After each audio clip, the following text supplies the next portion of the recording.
Testing.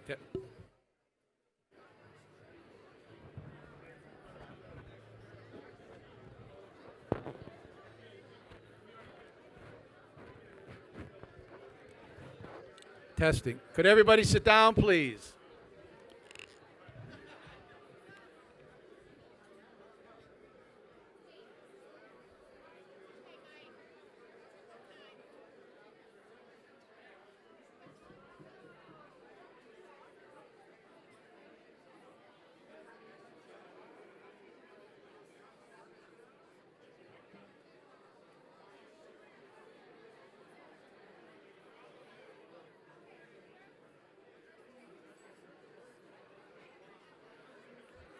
Could everybody find their seat, please?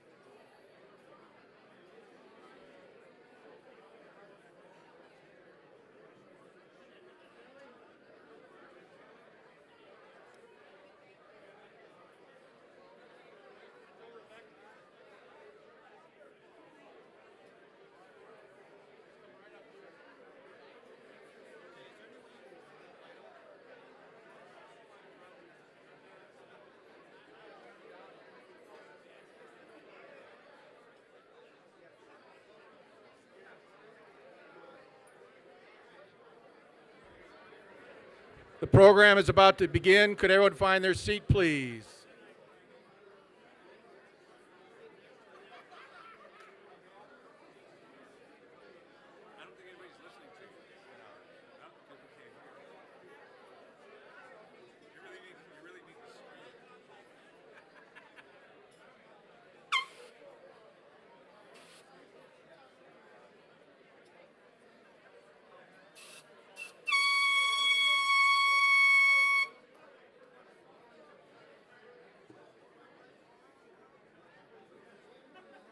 Everybody find their seat.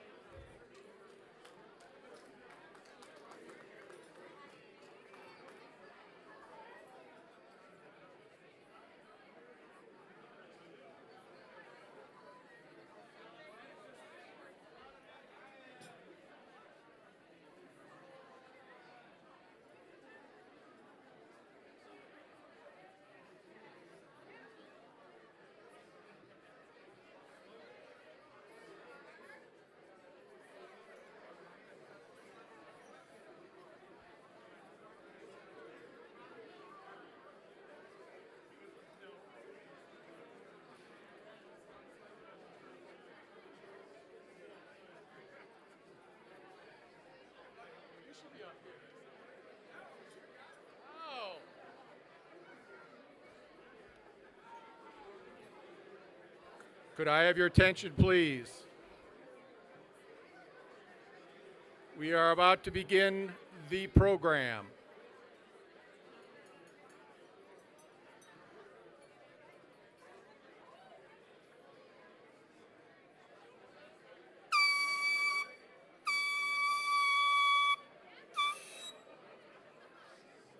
We're about to begin the program. Please have a seat.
Good evening. Please take your seats. We're going to get our program started this evening.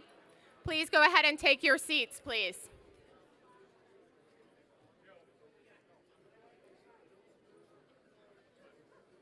Good evening and welcome.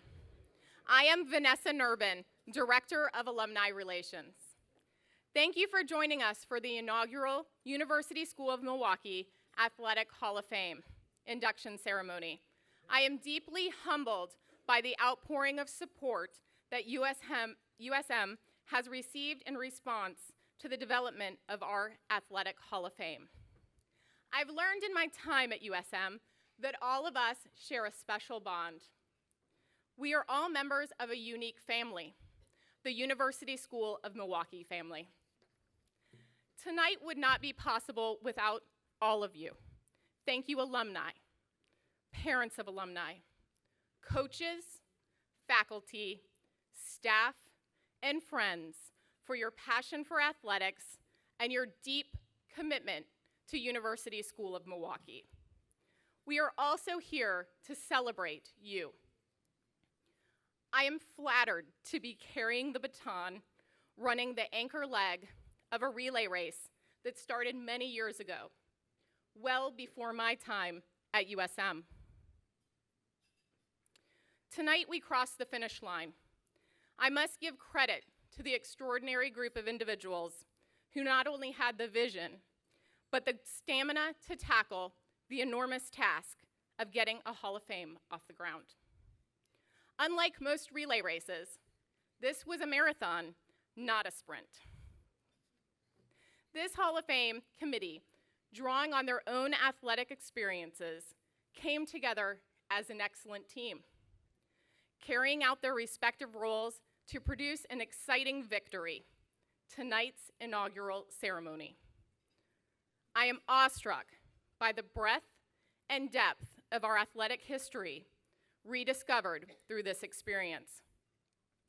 While we are on the final lap of this inaugural class, we are committed to many future races and will soon begin the process of identifying the next worthy competitors to be inducted into a future Athletic Hall of Fame. To get this event started, please help me in welcoming Laura Fuller, head of University School of Milwaukee. Laura is in her 6th year as head of school and has been a terrific supporter of the development of the Athletic Hall of Fame. Thank you and enjoy your evening, and here is Laura Fuller. Good evening, everybody. What a great event. I feel as though I'm at sort of the who's who of USM. What a wonderful thing to look around the room and see all of you from so many decades representing the school, and this is just fantastic. So thank you all for being here. This is just a terrific night. As Vanessa said, this started a few years ago, and it has been a marathon. There's a lot that goes into planning and organizing something like this, but it all turned out so fantastic, and it's also worth it. I've thought a long time about the importance of athletics in a school like USM, and I've been at some great schools across the country, none of them quite like USM, but one of the things I noticed as a young person is that I always considered myself to be sort of an academician, but I live in a house full of jocks.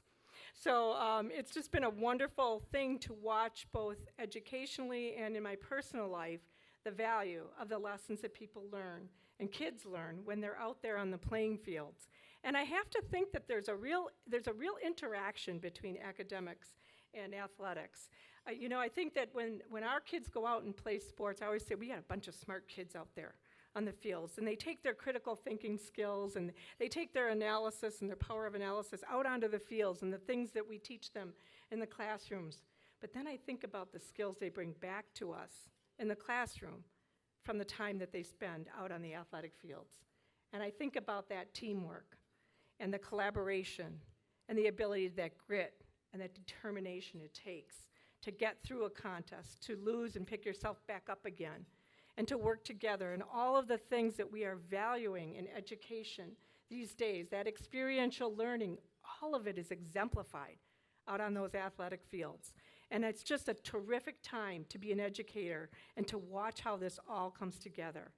And we know at independent schools what we really believe in is the education of the whole child. And athletics is such a significant part of being able to educate children. It is such a piece of everything they remember, everything you remember, or you wouldn't be here when they go off onto the rest of their lives after USM. And I always say, you know what? Whatever it takes, even if they're the best academician in the school becomes an athlete and gets some experience out of it, that's the terrific thing about having a no-cut policy. It's fantastic. And gosh, if we can take a goofy 15-year-old boy who's just here to play football or hockey or whatever sport he's in and give him a pretty good education in the meantime, oh well, maybe he won't even recognize that it's happening. So it's a terrific way to raise your kids. And we have personally, my husband Tom and I have really recognized how all 6 of our children have benefited from athletics. And we know that when they go off into life, those are the lessons that they will take forward. So again, what does it mean to be here together with all of you for the Athletic Hall of Fame? It is just remarkable to see all of these decades represented and the icons of our school here in this room. It's pretty terrific. It really is memorable for all of us in ways that it's hard to articulate, but I do say that you who are going to be inducted tonight, all of you are fantastic, the team, and all of the athletes and the people we're recognizing for their support. It's not just about the plaques on the walls. It's that you have shaped USM. You have shaped University School. You are what has built the culture of this school. And it is a school where we recognize that athletics and the arts and academics come together to educate the whole child. So we are so grateful to you for what you did over the decades for this school. It is amazing. And as I said, being here amongst you is truly an honor. To head this school is truly an honor. It is a remarkable place to raise children and to shape new young adults. I want to give a personal thank you and shout out to Vanessa Nurbin. She has been behind this thing from the very beginning, and every one of you that I talked to, along with that amazing committee that has been put together and spent literally years making this happen, I think we need to give her a round of applause.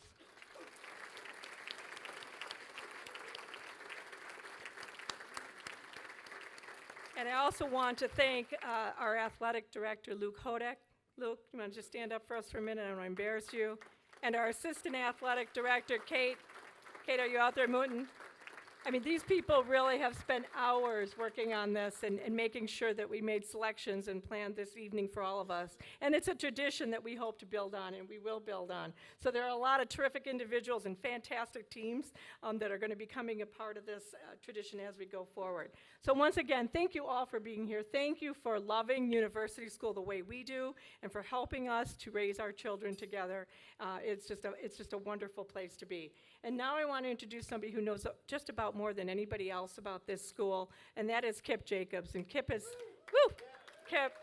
served Kip, what roles have you all had? A fantastic teacher, dean of students, athletic director, I'm probably missing some things, coach, obviously, keeper of the gardens.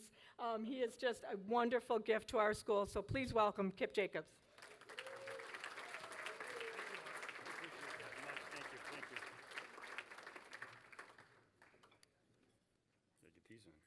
Well, welcome tonight. It's going to be a great evening. I'm going to start with a little bit of an athletic history for you of the 3 schools. In 1964, 3 independent schools, Downer Seminary, Milwaukee Country Day, and Milwaukee University School, merged to form the University School of Milwaukee. These predecessor schools tell a rich story about our athletic past. We are here tonight to honor our first class of inductees into the USM Hall of Fame, and to celebrate a rich tradition of athletics that is well over 100 years old, the German English Academy. Enthusiasm for physical training and competitive athletics prevailed from the beginning of USM's predecessor schools. The commitment is nowhere more manifest in the construction of the first gymnasium in an American school in the German English Academy in the late 19th century, and which is replicated in the new Chester Reed Gymnasium in the lower school. This is just one reflection of the Academy's commitment to the concept that a fit body and active mind go hand in hand. The Academy's commitment to gymnastics was present in the first part of the 20th century, where all students, kindergarten through high school, received this training. Milwaukee University School. In 1918, the German English Academy name was changed to Milwaukee University School. In the early 20s, girls joined the high school, expanding and continuing the foundation of coeducation on which it was established. MUS athletics also began to change. Swimming for physical fitness classes in the tank led to future athletic competition. Boys competed interscholastically in football, basketball, golf, track, wrestling, and swimming. Girls competed intramurally with blue-white seasonal activities in field hockey, basketball, volleyball, swimming, and soccer. By the time of the merger in 1964, two varsity women's sports, basketball and field hockey, saw competitions against other schools, including Downer and the University Lake School. The MUS and MCDS rivalry in many sports continued until the merger in 1964. Now, Downer Seminary. Downer Seminary was involved in competitive athletics. It was generally accepted that athletics was a proper activity for young women. The students at Downer competed in tennis and fencing early on, both intramurally and with their red and white competition interscholastically, whenever outside competition could be found. The annual father-daughter softball game was always eagerly anticipated and fiercely fought. Volleyball, basketball, and to some degree riding were also part of Downer's athletic program. It was Downer and then USM that kept alive and nurtured women's field hockey when it was barely visible in the state. Milwaukee Country Day. Competitive athletics for all its students at Country Day was best exemplified by the requirement of tackle football beginning in the 5th grade. As its English public school model, it was dedicated to the belief that strong character was best developed in team building and competition in the athletic arena. The motto of the school might well have been, "The Battle of Waterloo was won on the playing fields of Eton." Nowhere was this better seen in the fierce competition developed between Milwaukee University School and Milwaukee Country Day School. In tennis, basketball, baseball, track, and football, many hard-fought contests resulted in victories that are still discussed today. University School. This year marks its 52nd anniversary as a school, University School. Since its inception, USM has been a leader academically and athletically. The transition in 1964 was not an easy time. Athletes that for years faced off against each other as adversaries were now teammates and classmates. Teams, coaches, athletes competed with one another, forming bonds of friendship that existed back then and are still discussed and celebrated today. The Wildcat became the team mascot, and one color from each predecessor school, blue from MUS, gold from Country Day, and white from Downer, established our original colors for the school. The Henry H. Eline Sportsmanship Trophy was established in 1964-65 school year, the first year of the merger. The number of girls and boys teams expanded to accommodate the growing interests of new sports. The school participated in athletic contests against both public and private schools through the years and was a member of the WISAA, the Independent School Organization. In 2000, WISAA dissolved, and USM and all other independent schools became members of the WIAA. High school athletics has certainly changed over the decades.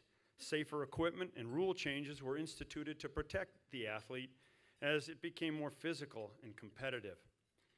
H.W. Gordon, who was in charge of physical education and athletics at MUS in 1926, offers an important perspective on athletics that still exists today. He said, "The athletic games teach lessons of efficient cooperation, good sportsmanship, and the submerging of self in the general need of group success. The ability to give and receive hard knocks smilingly and unflinchingly, and to meet both victory and defeat without undue elation or discouragement. The athletic program is one, therefore, of vital importance. It is not merely a physical program, but in a very broad sense, an essential feature of an educational program. Competitions, teams, awards, conference championships, state championships have and will always be a part of USM for generations of athletes in the years to come. May we embrace them with the same determination, spirit, and effort in the future as we have in the past. Please enjoy your dinner tonight, and we will begin the induction ceremony shortly. Thank you.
Attention, everyone. Our wonderful wait staff is looking to serve us our entree now, so if you could please find your seats so that our wonderful wait staff can navigate the dining room. Please take your seats for your entree. Thank you so much.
Could everyone please take their seats so our wonderful wait staff can serve us? I'm so happy that you're having such a nice time, but we'd like to get our program started shortly, and we'd like to serve you your wonderful meal. So please take a seat so our wait staff can move through the room comfortably. Thank you.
Good evening. Just a little heads up, we're going to get our program started here in about 5 minutes. So we're going to get our program started in about 5 minutes. If anyone needs to leave their table for any reason, now is the time to do that and make your way immediately back in here so we can begin our program, because I guarantee it's not something you'll want to miss. So we'll see you in about 5 minutes. Thank you.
Could I have your attention?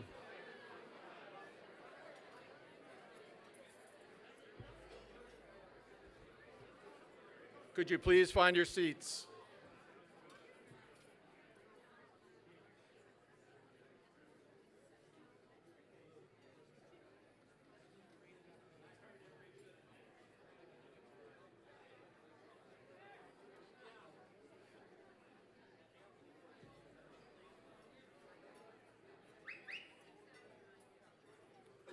Okay, we're going to begin as soon as I have your attention.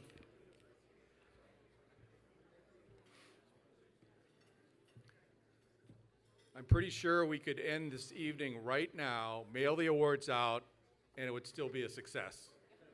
But we're not going to do that. Good evening. My name is Mike Williams. I'm an alumnus, member of the USM Board of Trustees and Hall of Fame Committee, but tonight it is my pleasure to serve you as the MC. My job as Master of Ceremonies is relatively simple and straightforward, and that is to keep the program moving so that you can hear from people much more interesting and thoughtful than I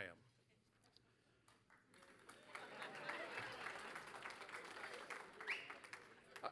I do want to say, however, on behalf of the entire USM Hall of Fame Committee, that an incredible amount of time and effort was put into the selection of the inductees here tonight, because we recognized that going forward, these athletes, these coaches, these contributors, and these basketball teams will be the gold standard against which every subsequent inductee will be measured. Therefore, we wanted to get it right. I hope at the conclusion of the evening, you will be as proud as we are of the inaugural class. The first inductee is somebody who is very special to me and many of my classmates.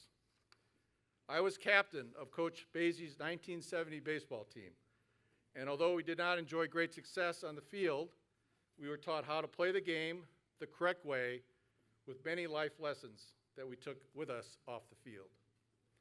The USM Hall of Fame Committee honored Coach Bazy at a luncheon at the school in February, where friends and families gathered to share stories and camaraderie and to present Coach Bazy with a fungo bat engraved with his years at USM and the year of his induction into the Hall of Fame. Rob Balge, class of 1997, and one of Coach Bazy's finest players, was present at that luncheon and joins me now to honor Howie Bazy.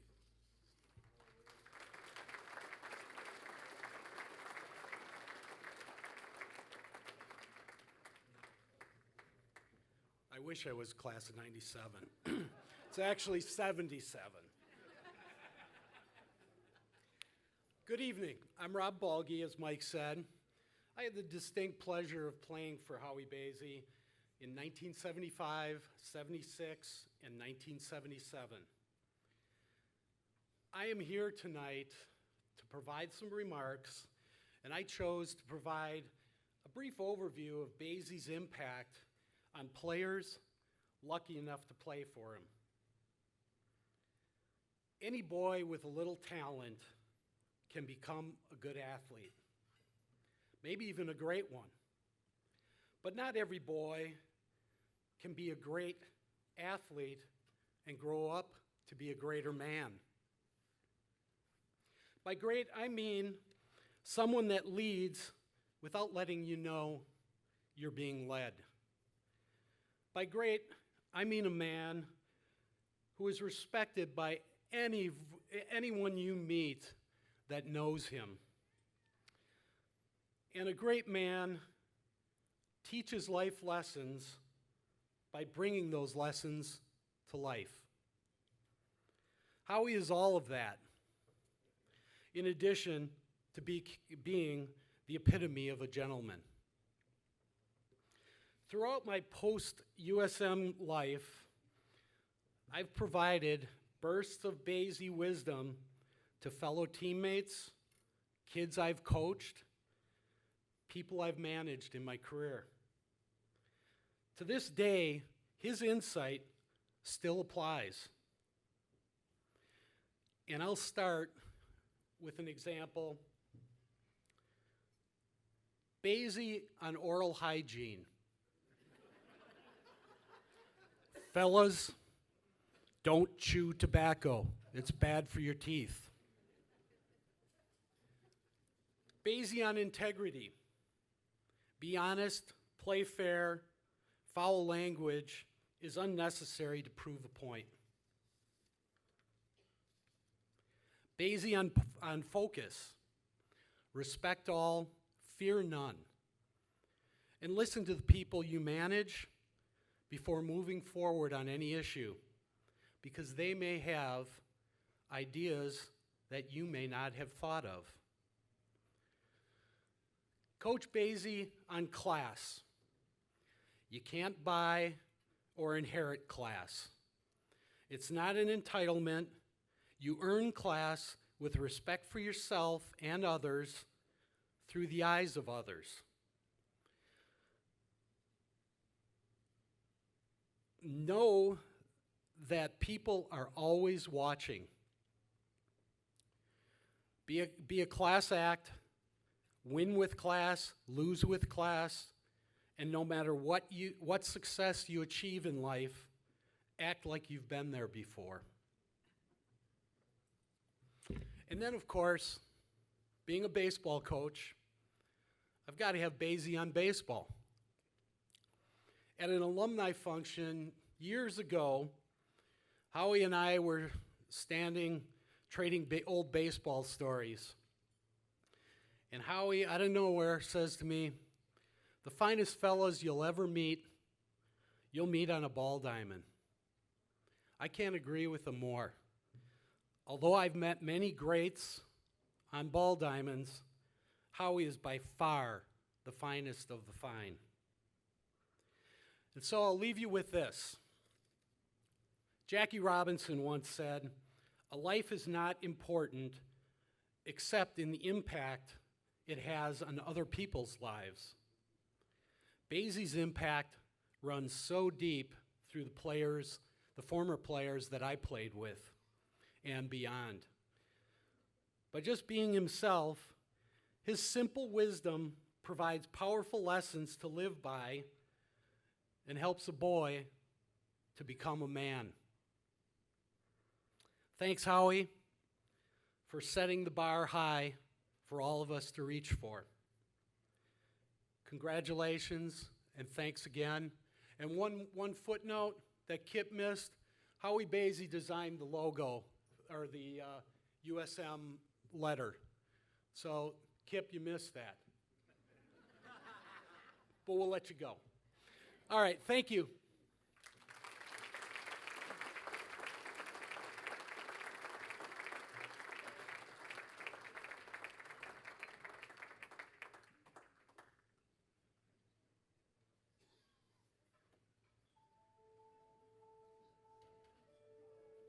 The reason this evening is so special for me in particular was because of his experience as an athlete and again as a coach. It's those little things that make a big difference. Competing and not giving up. They're kind of basic things, Basieisms, if you will.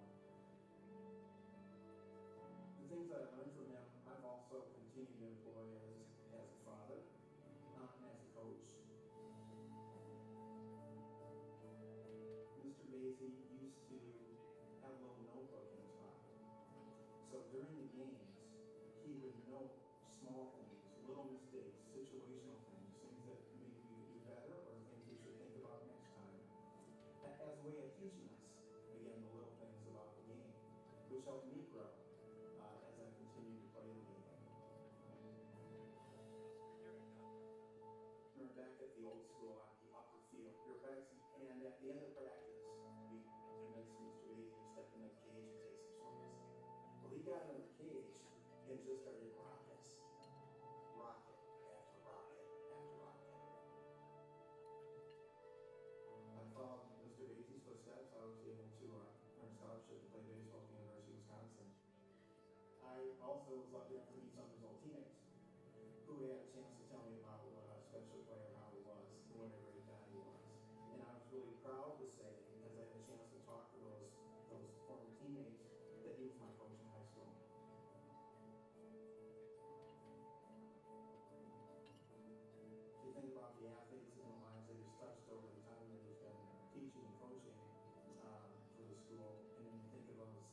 folks and then the kids that they had and the kids that they had, you see almost an exponential kind of exposure of the impact that he's had and the legacy that he's going to leave here at the school.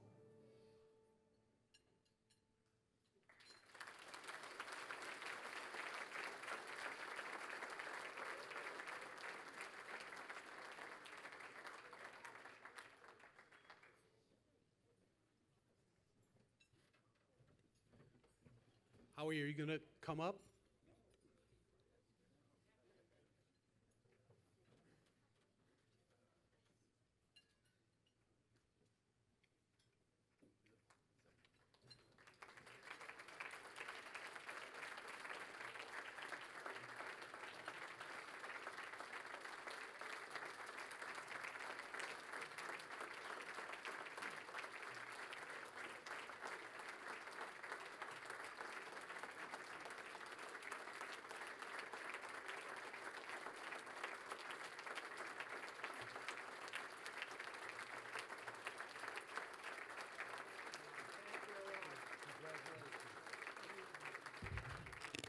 My pacemaker is working overtime.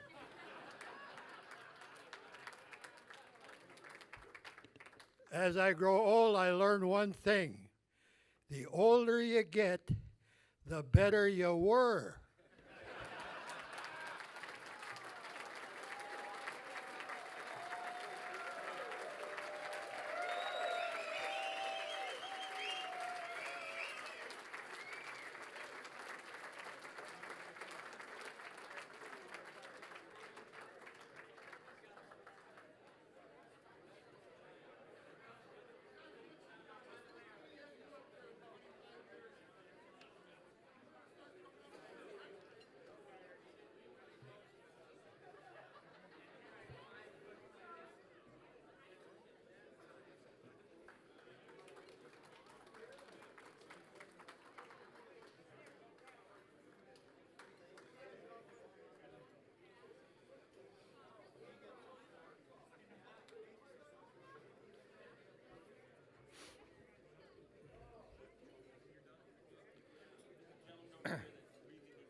Now I'd like to invite Steve Farwig, class of 1975, to the stage to introduce our next inductee, Fred Miller.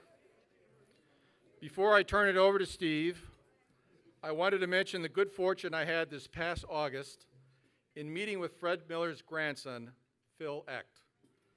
Phil recently published a book about his grandfather, Remembering Fred Miller, and I was at one of the book signings.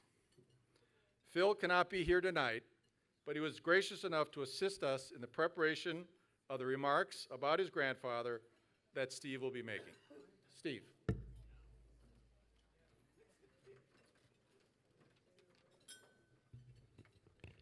Good evening.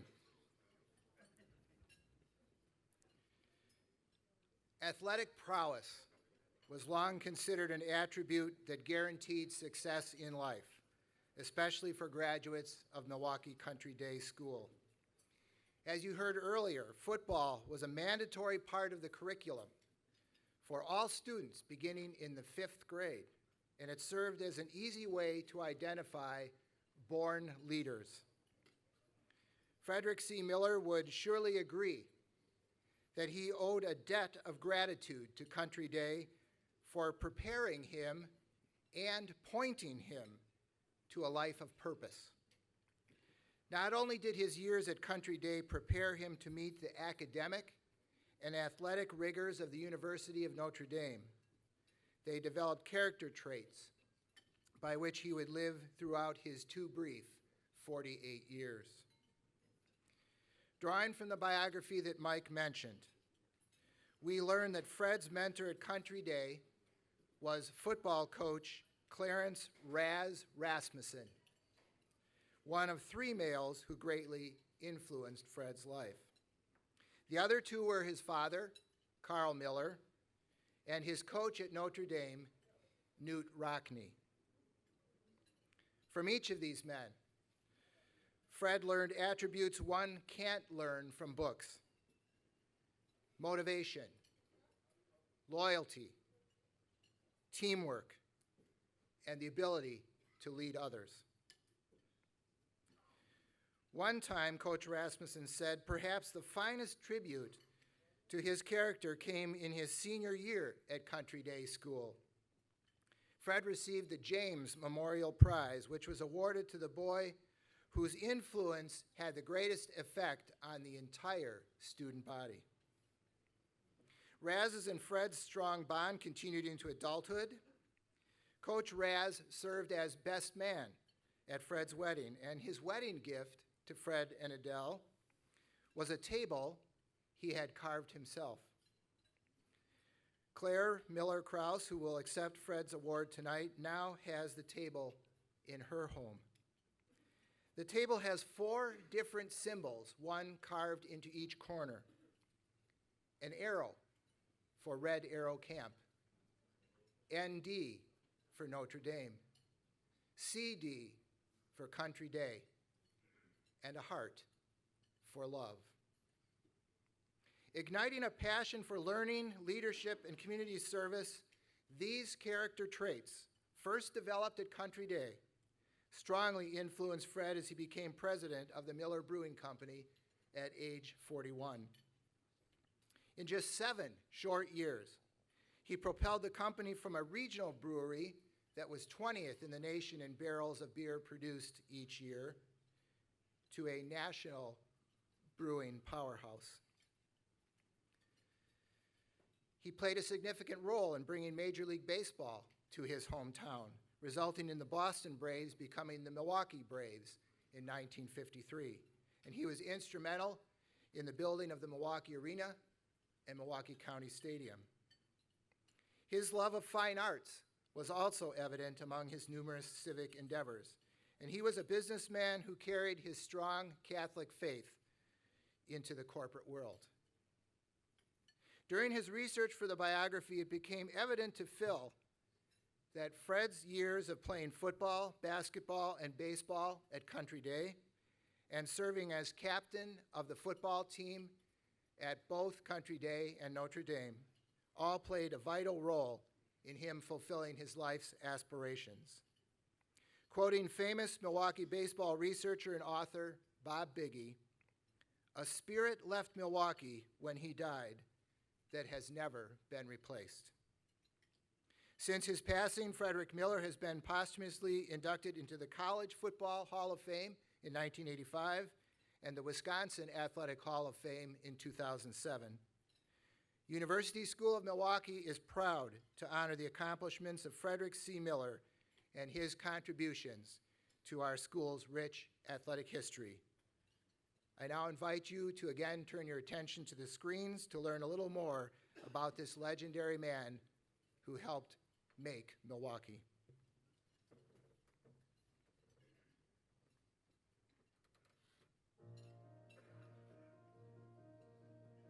My dad, Fred Miller, wasn't exactly a person. Country Day played a huge part in his life. It really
Claire, please come forward and receive this honor on behalf of your father.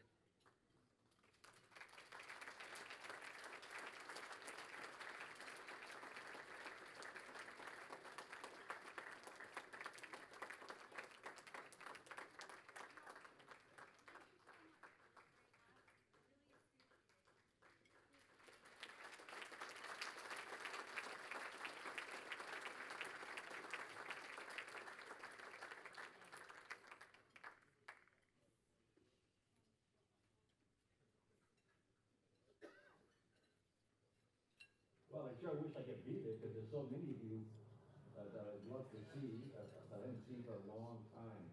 Some of you characters that I had in class and some of you characters that played hockey with my sons or whatever it was. They send their best to you, and the reason I'm not here is because I have to go down to Texas and watch John's son, my grandson, play a football game for his school down there, and it's the only time that we could catch them. So I would appreciate the Reeds having asked me to do this, and because I felt like they made me feel, from the time I came to Milwaukee, that I was a member of the family. I suppose it was the Amherst connection that did that, but I've been to their place in Inaugural. I've been to their home many times. I've enjoyed the Vern and Marion and their whole family. So I was honored to be asked to do this, and I wish I could be here, but I'm sure Greg Bach will do a fine job. So, hello, everybody.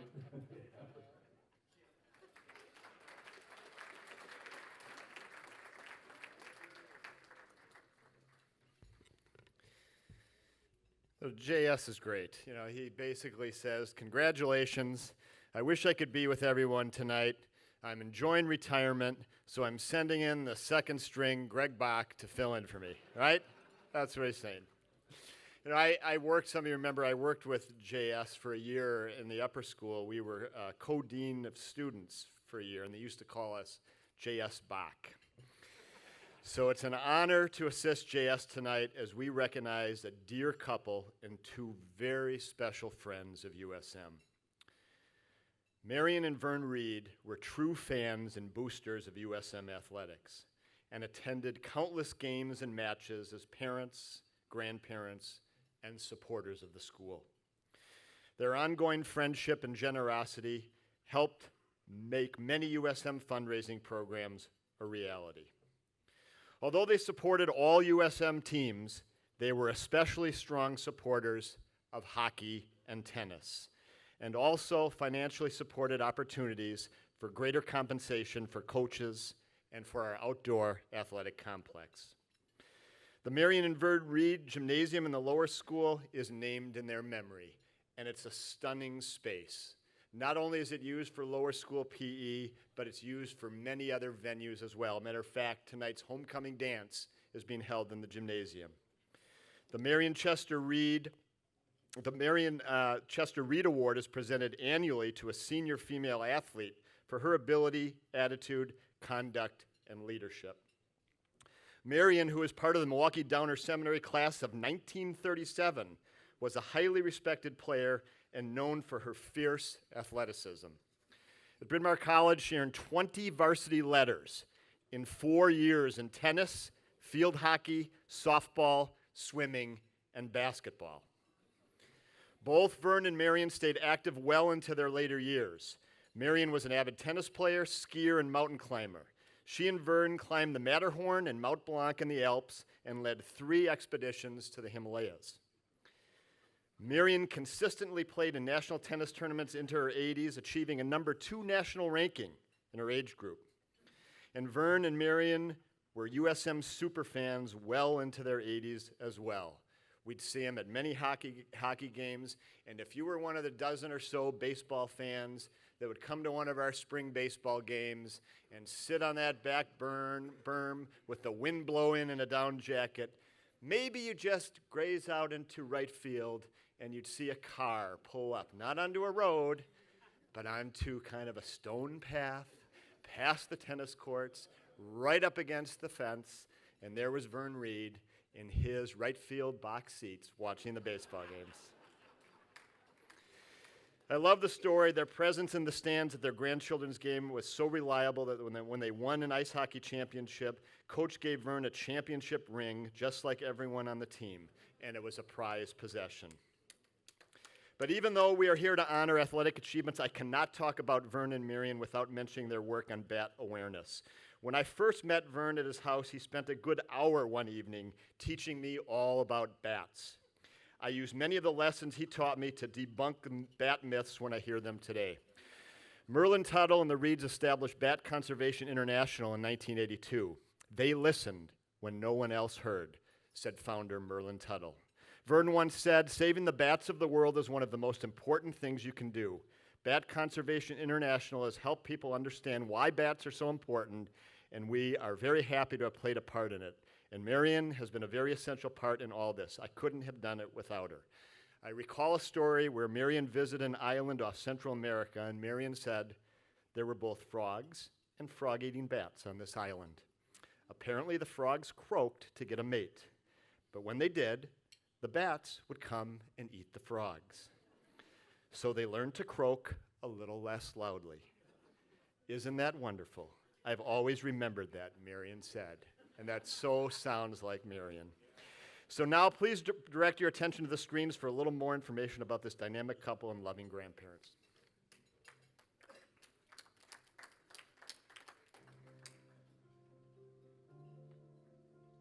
Whenever I ask myself, am I doing the right thing, I just think about my grandparents.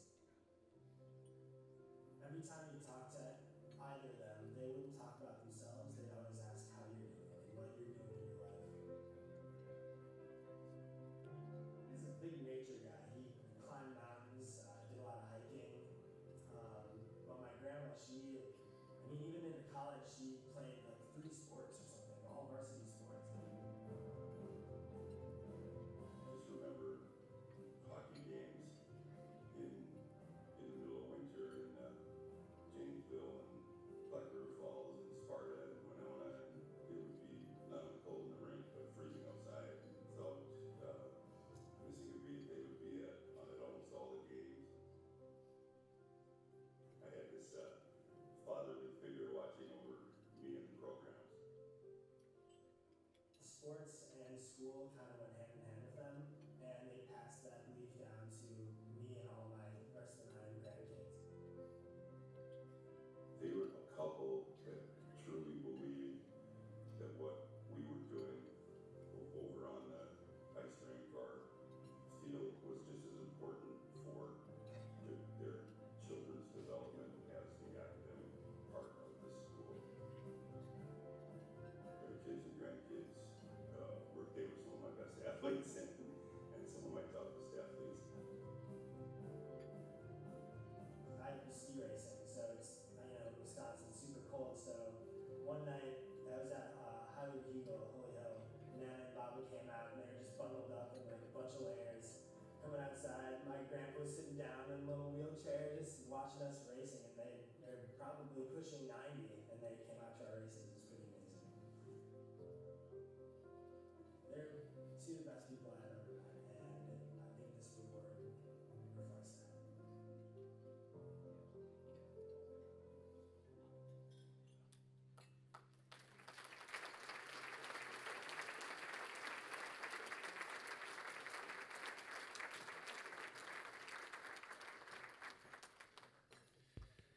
It's a true honor for J.S. Bach to present the Vern and Marion Reed USM Hall of Fame Award to the Reed family.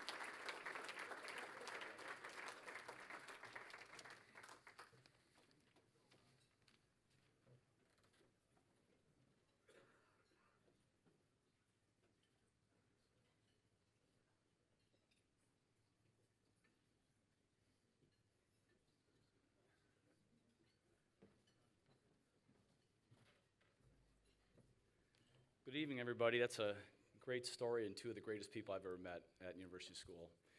I first want to say a quick congratulations to Lowell McDonald, who, longtime successful USM coach and 13-year veteran of the National Hockey League, on his induction last month to the Wisconsin Amateur Hockey Association Hall of Fame. So congratulations, Coach.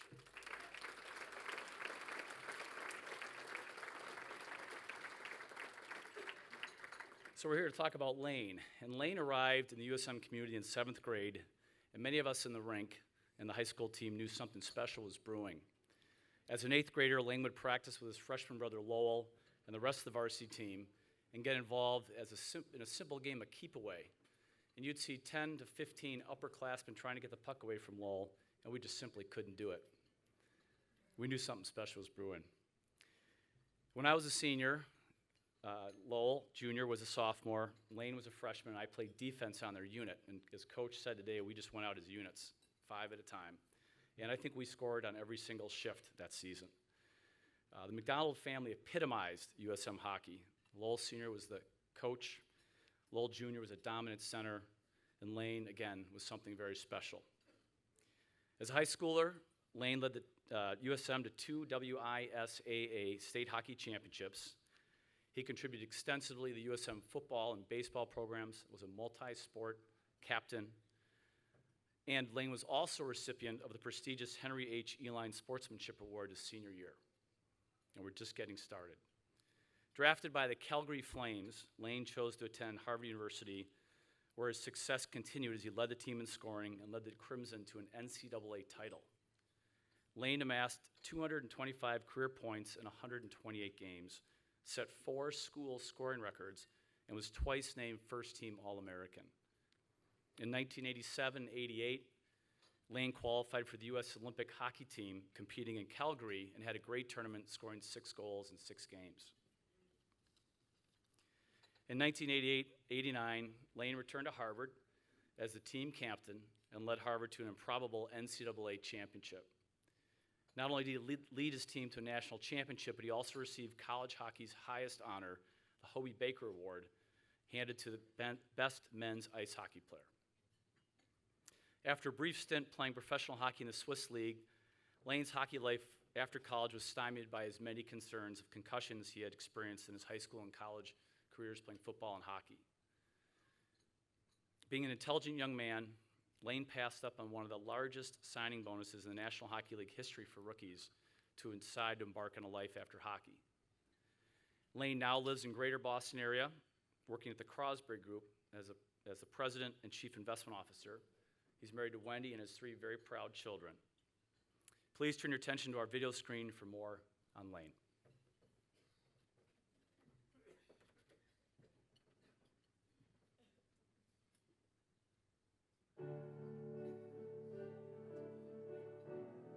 The spirit that I think Lane McDonald has is the romance of playing hockey. I think he was a special player, athlete, mainly because not only was he, great on the ice, on the field, in football, but also off the ice. Lowell McDonald, our coach, and his brother, Lowell McDonald as well, provided us the opportunity to play hockey all the time. On the ice, he was so gifted, raised the game to a whole new level. The speed and precision of his passing, and the effort level was just off the charts. But off the ice, he made us a better person, a better teammate, just by the way he carried himself and his integrity. Great memory. He scored the game-winning goal in overtime. Very important game. After we were in the locker room shower, we came out, and all the parents were waiting for us. One parent comes up, "Oh, that was just the most amazing goal." And he so humbly said, "Thank you, but did you see my brother's passing? And did you see how well our team played together?" And I'll never forget that.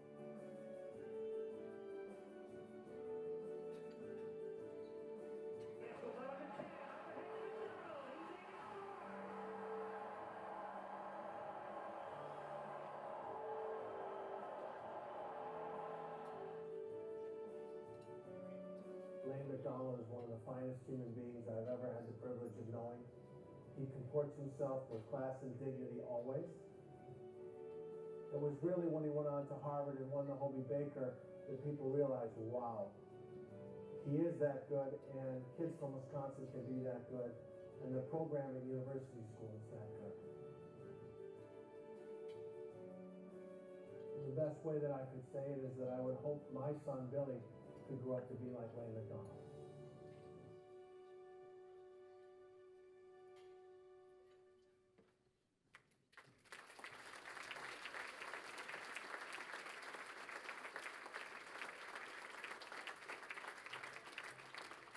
Well, one more quick statistic before I embarrass him some more.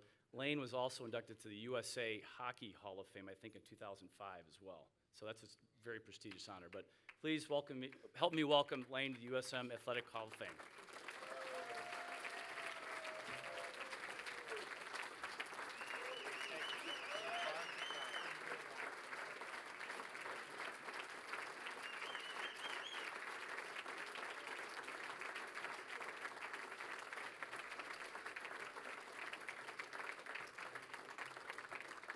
Thank you all very much. Thanks to David for a wonderful introduction, far more than I deserve.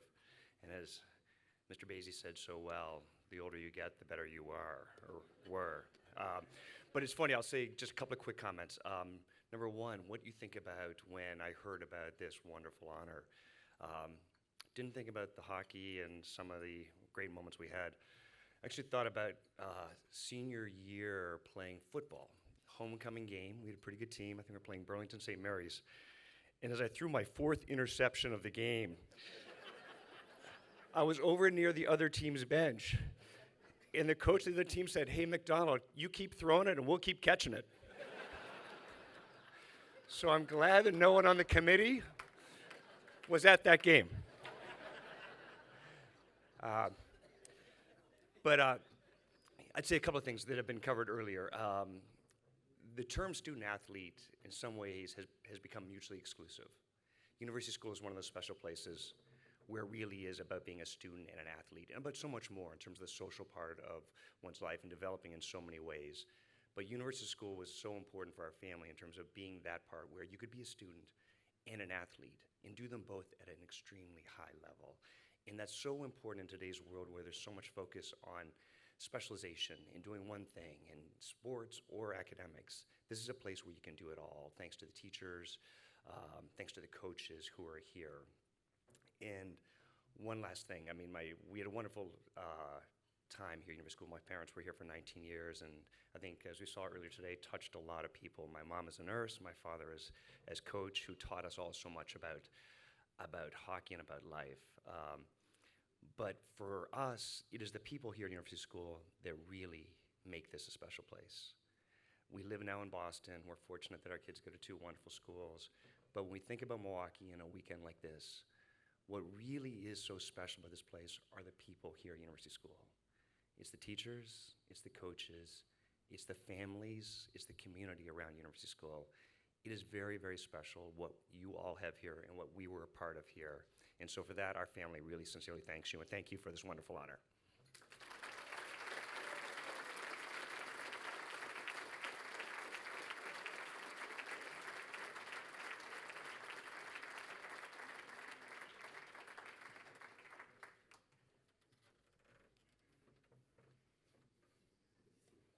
Thank you, Lane, for your reflections. I had the opportunity to play on the same shift as Lane, Lowell Senior, and Lowell Junior at an alumni hockey game.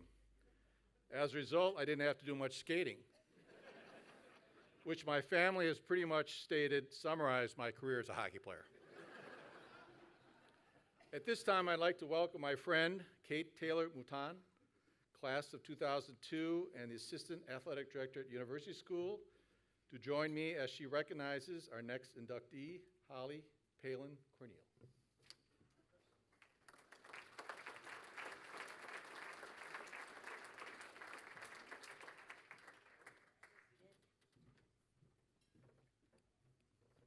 Hello, it is my honor to introduce my best friend of nearly 20 years tonight, Holly Palin-Corneal.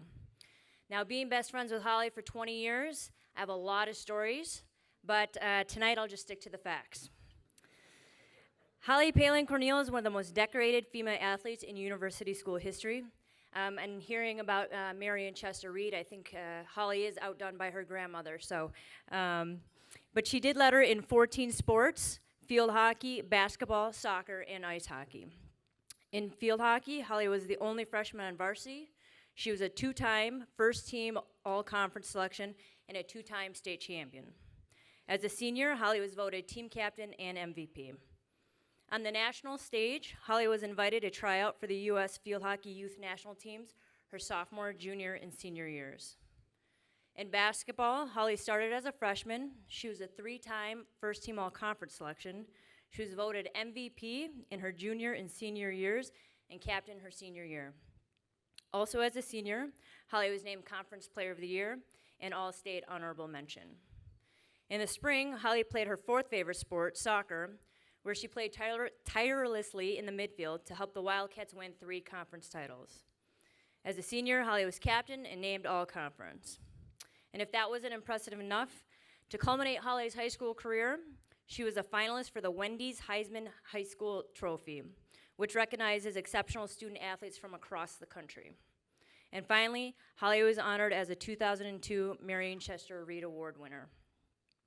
Holly was then recruited to play field hockey at Northwestern University, where she was a 3-time All-Academic Big Ten, named NCAA All-Midwest Region Team, captain her senior year, and invited to the full women's national team training camp. And because Holly couldn't take being a one-sport athlete for the first time in her life, she decided to join the women's basketball team. Though limited in action, Holly was offered a full scholarship while pursuing her master's degree due to her leadership and commitment to the program. Earlier this year, I had the honor of delivering Holly's maid of honor speech at her wedding, and the words I used there are equally relevant to this event too. I commented that Holly has an innate ability to make the people around her better. This holds especially true in whatever athletic endeavor Holly is pursuing. On the court, on the field, or on the ice, Holly always pushed her teammates, always gave maximum effort, and always believed the team could win. Holly continues her love for sport as the owner of CrossFit Competitive Edge, based out of Chicago. And now please turn your attention to the screens.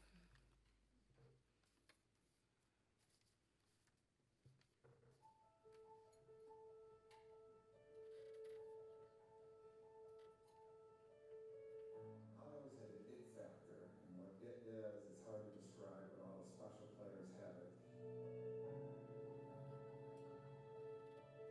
She was a tremendous leader. She was the hardest worker on the team, and not only did she get it done on the court, she got it done in the classroom. She obviously is an incredible athlete. In her senior year, she was probably one of the most sought after field hockey recruits in the nation, but it was not her incredible athleticism that made her so special.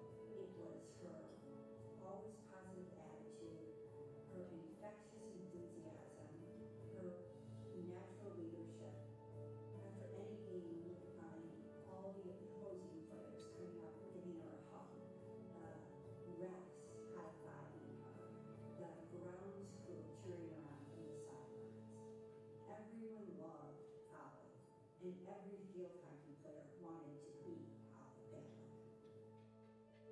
It is her legacy that USM has a state championship field hockey program. It was because of her leadership, her enthusiasm, her example that the field hockey program went from good to great. She made it okay to be as tough as a boy, if not tougher than boys. And she came every day to practice, and the games just was like, I'm gonna outwork you.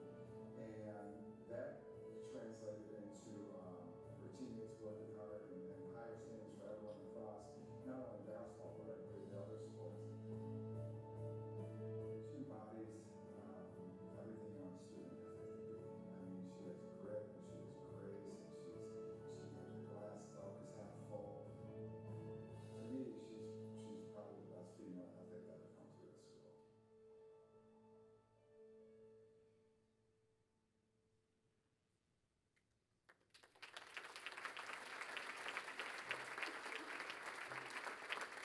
Come on, Holly. Come on up.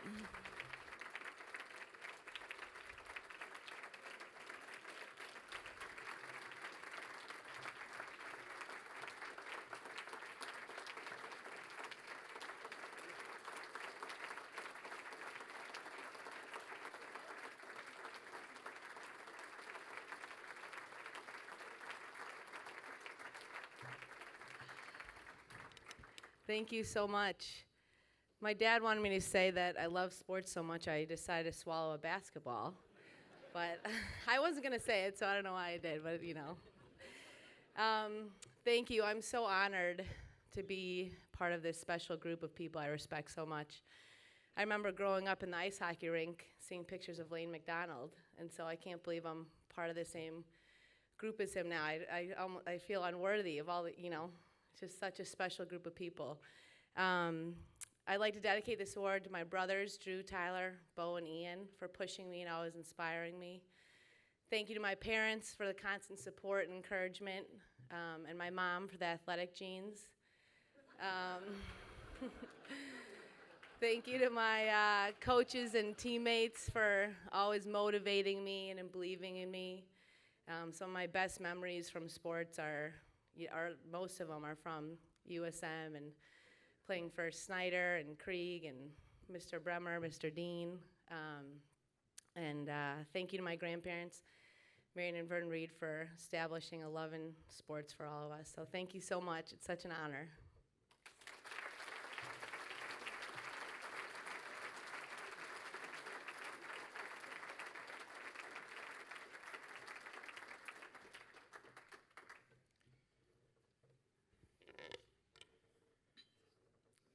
Coach Jim Lang began his tennis coaching career at Milwaukee Country Day School in the early 1960s, serving first as an assistant to the venerable Ken Laird, who coached tennis when he wasn't on the football field, and then taking over as head varsity coach of the MCDS team the year before the merger. In 1965, Coach Lang was appointed the head varsity boys coach of the merged schools. And then in 1971, he started the girls program at University School. He served as head coach for both the boys and the girls teams until 2000. Wanting to remain involved in the USM tennis program, Coach Lang stayed on as an assistant in both programs, both the girls and boys, for several more years, finally retiring in 2008, 44 years after he first became involved in tennis at the school.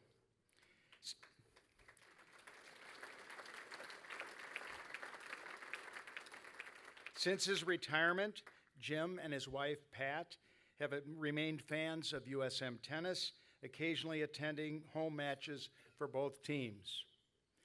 During his career, Mr. Lang's teams won 22 WISA state championships, 10 on the boys' side and 12 on the girls' side. Over the years, Coach Lang mentored over 50 players who went on to play varsity tennis in college. In 2003, University School honored Coach Lang when it named the shelter next to the Reed tennis courts the Jim Lang Tennis Center. Tennis was a year-round passion for Coach Lang. For over 20 years, in addition to coaching girls tennis in the fall and boys tennis in the spring, Coach Lang and Nicolay tennis coach Kerry Bachman ran weekend clinics in the old gym on South Campus during the wintertime, and then the Bachman-Lang tennis camps during the summer months. Tennis has been a lifestyle for the entire Lang family. Coach Lang's wife, Pat, was an avid player and a regular presence at both the boys and girls matches. 4 of Jim and Pat's sons played for their father on Jim's teams in the late 70s and early 80s. His son, Kevin, served as his dad's assistant coach for several years, and when Kevin became the varsity girls coach at Whitefish Bay High School, Kevin coached against his dad. I had the good fortune back in the day of serving as an assistant coach to Coach Lang in the boys program. What I remember from those days was Jim's quiet leadership. He knew the basics as well as the nuances of the game and could impart them to his players, the mark of a great coach. He expected excellence from his players, and they delivered. Both they and I relished his dry sense of humor. Now, here on videotape, our sisters Liz and Sarah Saganiak discussing their years with Coach Lang.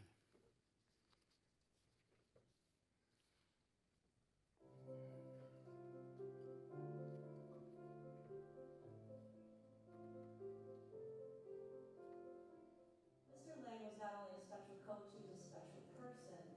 He was a kind and gentle soul who never appeared to lose his patience with anyone. He's won 22 team state titles for both men and women. He's been a coach for over 35 years here at USM. He was creative with his practices. He kept things moving on the court.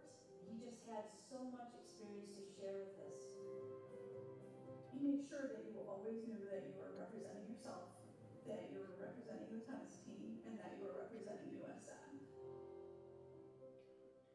He was always positive, a real positive person with a great sense of humor. When I was on the team, he would have to drive the big white van, and we're all piled in the back. Got into the 12-passenger van, Mr. Lang at the helm with his trucker hat on, and we ended up driving across a couple states to play some of the best competition in the region. His wife, Pat, was fantastic. We had these matches, and out she would come with a bunch of award-winning cookies.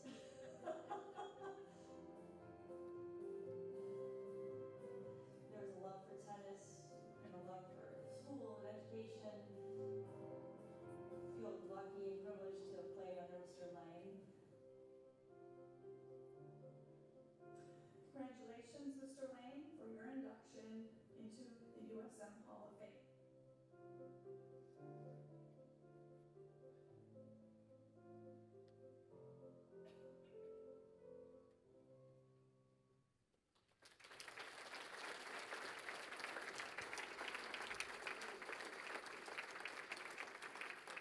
Coach Lang, please come forward to receive your plaque as a member of the inaugural class of the University School Athletic Hall of Fame.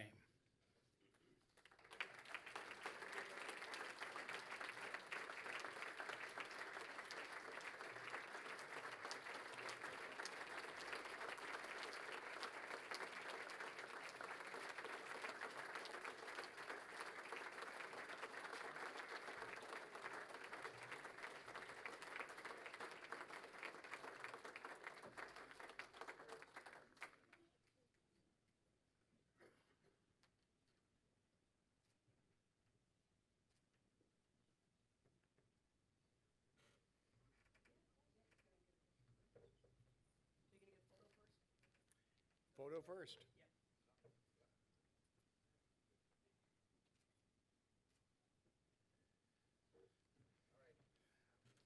Please be seated. Here, this is the speech that we practiced earlier.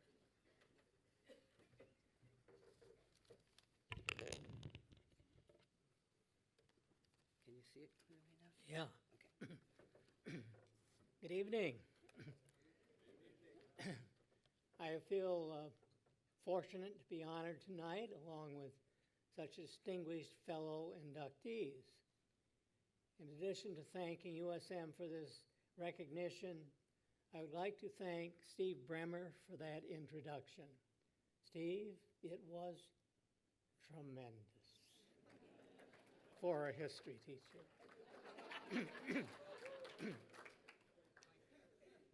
I have always appreciated your friendship, as well as that of so many other teachers and coaches, some who join us tonight. And of course, I thank the Siganiac sisters for their kind words and generous friendship, both on and off the court. They are great ambassadors of our school and became amazing tennis players while at USM. And all I can add to that is, you're welcome.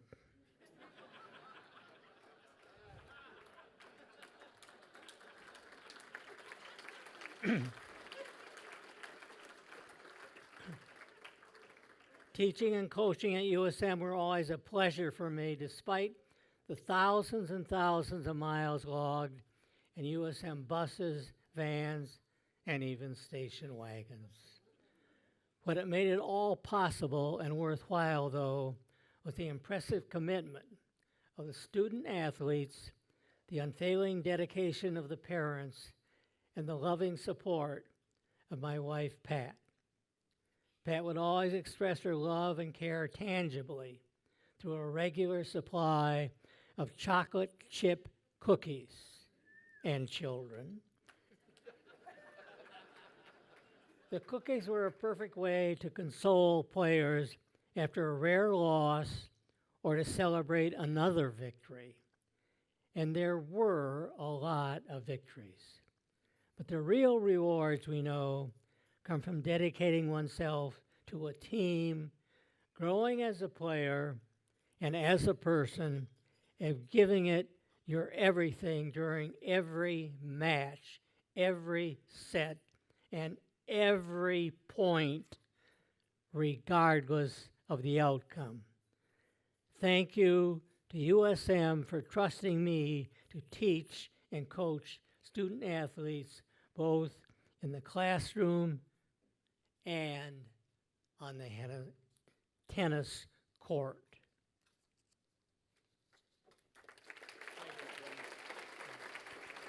Congratulations. Congratulations. Thank you.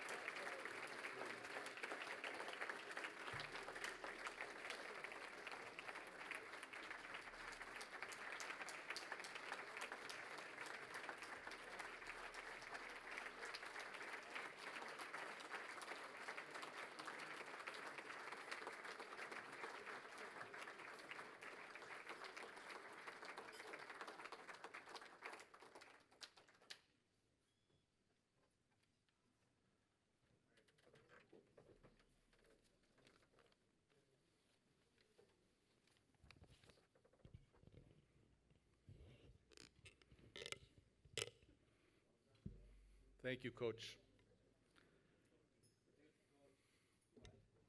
In 1985, Phil Eline and I organized a reunion for our hockey coach, Tony Fritz.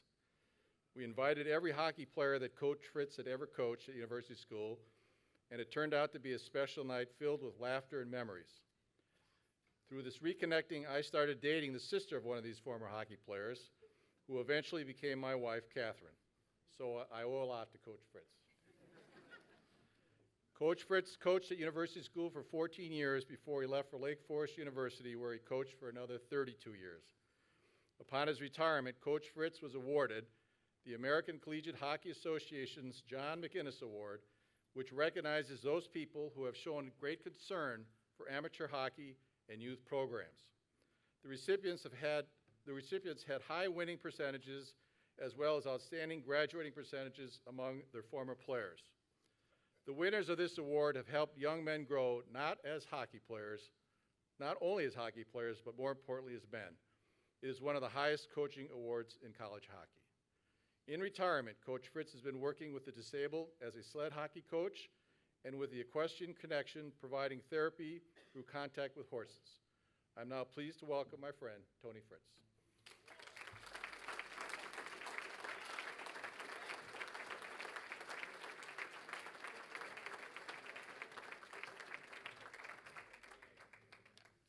Thank you. And just before I begin, I just want to congratulate all of you that are being honored here tonight. It's a really special night for you. And I was just thinking, probably the most common theme that runs between all of you is that when you started out, you never thought about a Hall of Fame. And that's what really makes you special. Life is an amazing journey. Never in my wildest dreams that I think when I left the wheat fields of Saskatchewan in 1964, that I would be here to come to USM, that I would be here standing in front of you 52 years later to help honor two of the people that made it possible for me to stay here. To me, they epitomize what so many of the people in this room know is important: the education of our children, our greatest natural resource, and equally as important, is the role of athletics that it plays in education. I know I'm biased when I say this, but to me, the athletic arena is one of the greatest classrooms there is, where you learn life's lessons under pressure, with the raws of emotion, when our heart and soul is in the raws of emotion, when our heart and soul is laid wide open for all to see, no place to hide, and the grades are instant. Hank and Polly's generosity made that possible for many, many children and continue to do so for generations to come. It is this kindness and generosity that makes it possible for us educators to do our work. The longer I'm allowed to hang around, and the more I've come to learn that the greatest joy and satisfaction comes from giving to and doing for others. This is something that Hank and Polly knew and understood. In today's world, you can easily Google and see what the numbers are that Hank and Polly have donated and what they have done.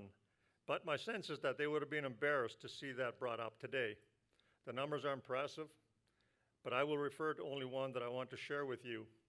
And that was in 1994, they endowed the Henry and Polly Eline Scholarship Fund to provide children of USM alumni with financial assistance. What struck me were the words that they used at the time of the presentation, and I quote, "Education is the cornerstone of our society and provides leadership for the future growth of America.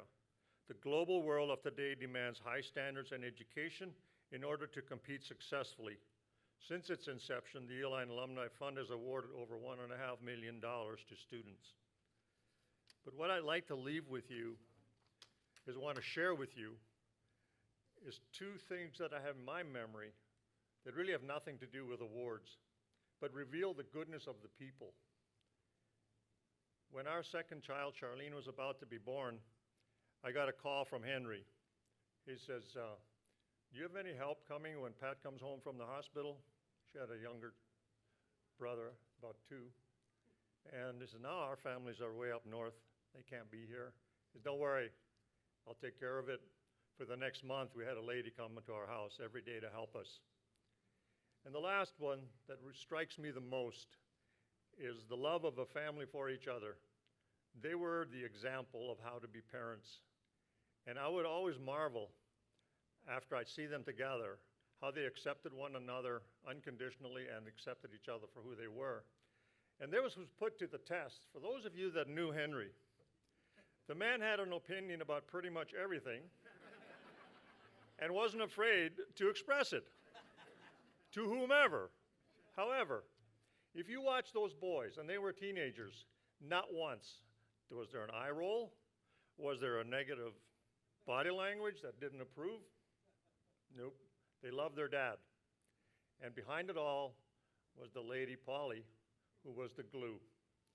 And I think the greatest contribution after all that they've done is the 4 sons that you're going to see come up here tonight to accept for their parents. Please watch the award, or the video, please.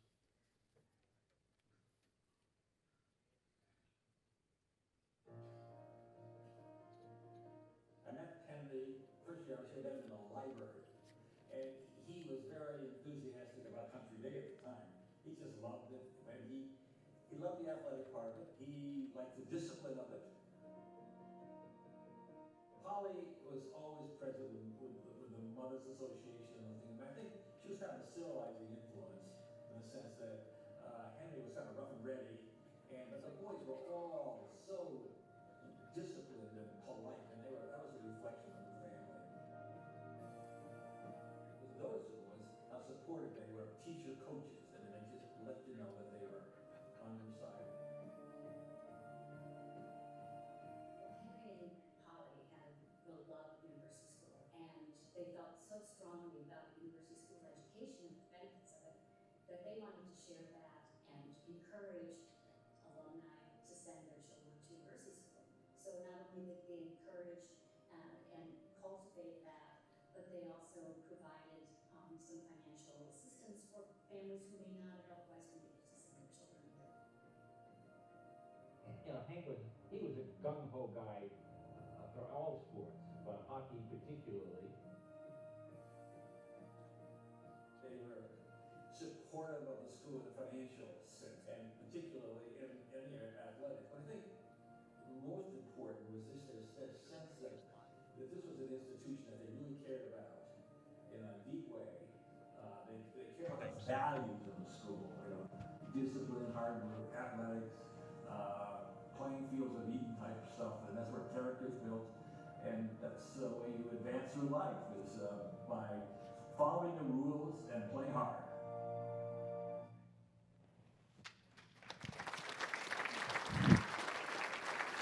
I'd like to introduce you to the 4 sons that Henry and Polly produced and showed the way to accept this honor for their parents. They are Chip, Chris, Philip, and Richard.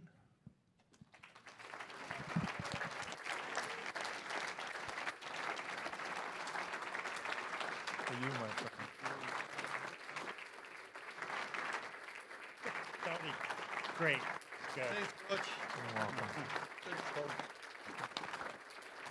You hang on. Yeah, I'm going to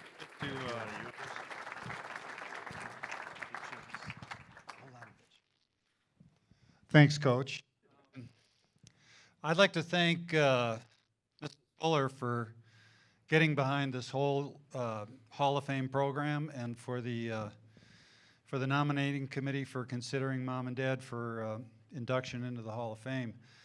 Mom and Dad came up with that idea 50 years ago, the trophy, because there were a lot of awards that were being given out at the end of the year for academics, but there wasn't one for athletics. And Mom and Dad really supported athletes and the whole learning experience and growth that young people go through when they participate in athletics. And so they came up with that award. And Coach talked about love and what great parents they were. And the reality and the fact is that they spent a lot of their lives trying to help children succeed in the world and get ahead and improve themselves. And the vehicle that they chose to do that through was University School of Milwaukee, because they were great supporters of the school and how they helped young people achieve their maximum capabilities in life. So thank you again to the nominating committee and the school. And this is just a great evening. Good job, boys.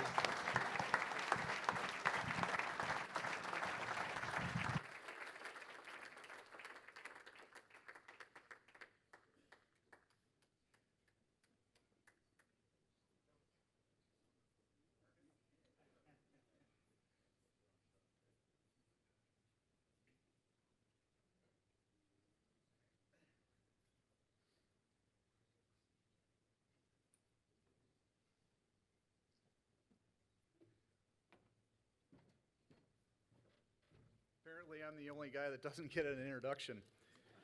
So, but I did bring props. Hold on, I gotta get my shoes off.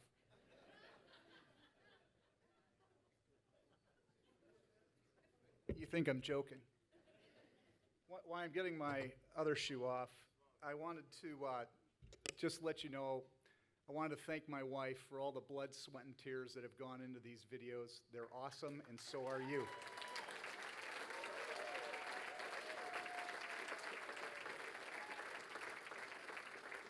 So these shoes and this beer actually have a history. We used to call it the Milwaukee Weekend. Had a lot of friends, including Dr. V, that went to Madison. I was down at Miami of Ohio, and we loved college football, so we would come up 2 or 3 times a year to watch Vaughn play. and we would call them Miller Walkie Weekends because we always find time to stop by our favorite brewery. And Vaughn, in 1981, we played the Ohio State Buckeyes, who were the preseason #1 ranked team in the country. And Vaughn was instrumental in taking Arch Schleister down. And after the game, he came out and gave me these shoes. So here are my props. So how does a guy like Vaughn get to USM? It starts with just an incredibly powerful mother that wanted to give him the best opportunity he could possibly do. And it was the vision and encouragement of a middle school English teacher at John Muir named Mary Meyer, who happened to be a 1937 graduate of Downer Seminary, that saw in Vaughn the chops and the personality to handle the rigors of USM, both academically and socially, and to allow him to pursue the best high school experience he could. So I remember Vaughn when he showed up for his first high school football practice. Here is this chiseled guy that could jump and hit the crossbar and had blazing speed. I remember walking home, and I'm like, this is the academic scholarship gift from God. Vaughn transferred in as a sophomore, so he went on to letter in 9 letters, 3 in football, 3 in basketball, 3 in track. He co-captained both the basketball team and the track team and had a trifecta his senior year, being named most valuable player in both football, basketball, and track. He went on to be named all-conference by the Journal football team, defensive back, both his junior and senior year. He was selected to play in what was then the Easter Seals North-South All-Star basketball game, and he led the University School track team to 2 WISA state championships and was the state champion in the long jump. One of my favorite stories about Vaughn was he never let his mother know that he played football. She would not have appreciated that. Vaughn's mom found out his senior year, and she showed up at a game. Well, Vaughn ended up getting injured on the field. And Mrs. London was a very fast, spry young lady herself. And the next thing we know, we're standing there, and the doctor comes out to see Vaughn, and there she is, coming out of the stands, running on the field. Vonzel, my baby, are you okay? Vaughn popped up like that. If you've ever seen Vaughn turn red, that was it. And he went back to the sidelines, and Mrs. London just kind of hung out on the bench for the rest of the game. So Vaughn graduates from USM proudly and heads off to UW. And he decides he's going to walk on at the UW. There wasn't any team that thought he was college worthy. So he walks into the football office the first day of practice and says to the receptionist, "I'd like to walk on."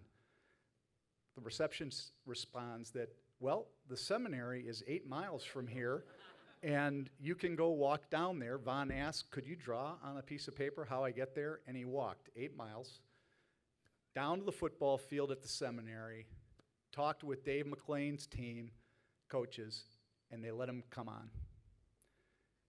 His sophomore year, they gave him a full ride. Vaughn went on to be selected to play in the Senior Bowl. He was honorable mention All Big Ten his senior year. He was awarded UW's Outstanding Student Athlete by the Milwaukee Journal and the UW Alumni Association. He was named the most improved defensive player, and believe it or not, used his USM education and finished on the UW Dean's List. Vaughn graduated in '82 with a broad field science degree, and then earned his first master's in 1990 in counselor education. V was not done with his athletic pursuits. He was drafted in the 5th round in the 1982 NFL draft, the only member of the USM family to actually play in the NFL. as a defensive back and kick returner.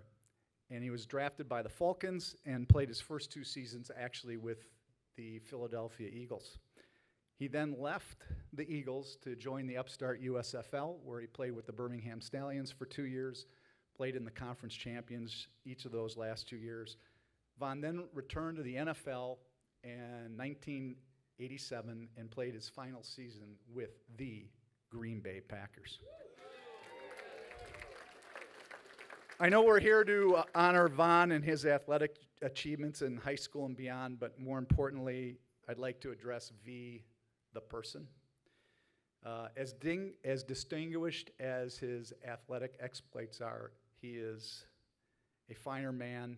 He has a wonderful family, and his career accomplishments in education since he's left the university school and the UW system have been extraordinary.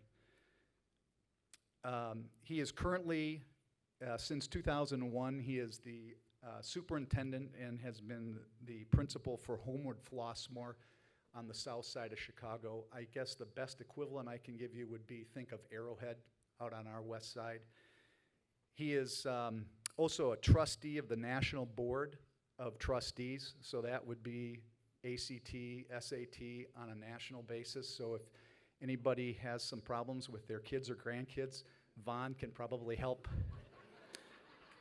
He was also awarded the Illinois State Board of Education Award of Excellence for outstanding contributions to public education. And in addition to that, he is a past president of the National Headmasters Association for both public and private schools. He's a member of the Big Ten Advisory Committee, and he serves on the National Governing Board for the U.S. Department of Education, along with being a trustee to the the U Club, or the W Club at Madison. So Von was blessed with a gift and got more out of his talent than anybody I know. And Von, I don't want you to come up here and thank the school. I want to have the school thank you. So let's watch a video of Von, and then let's get him up here and hear his story from his perspective.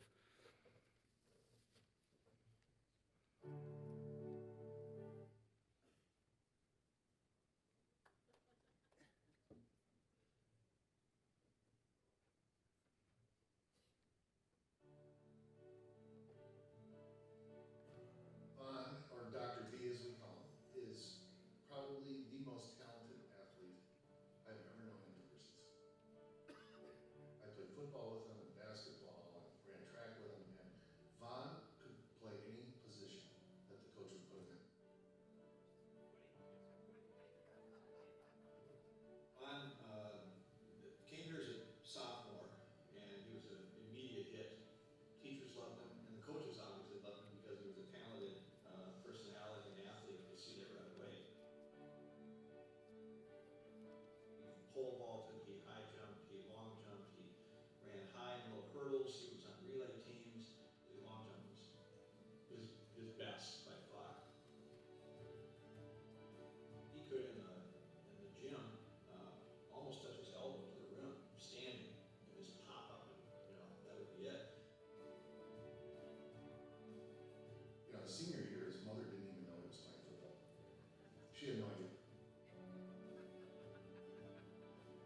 Von had a very unique tackling style. He never used his arms. Von would come at you and then suddenly dive down and take your legs in.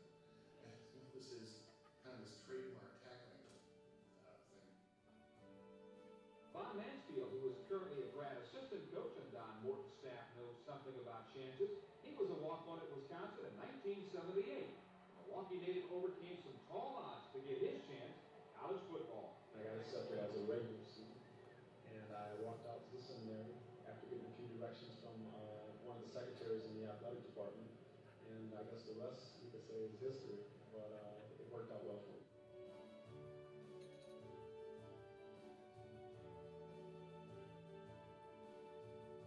His character just lit up the locker room and the field, and that's what was really cool about Von. Let's all welcome Dr. Von Mansfield.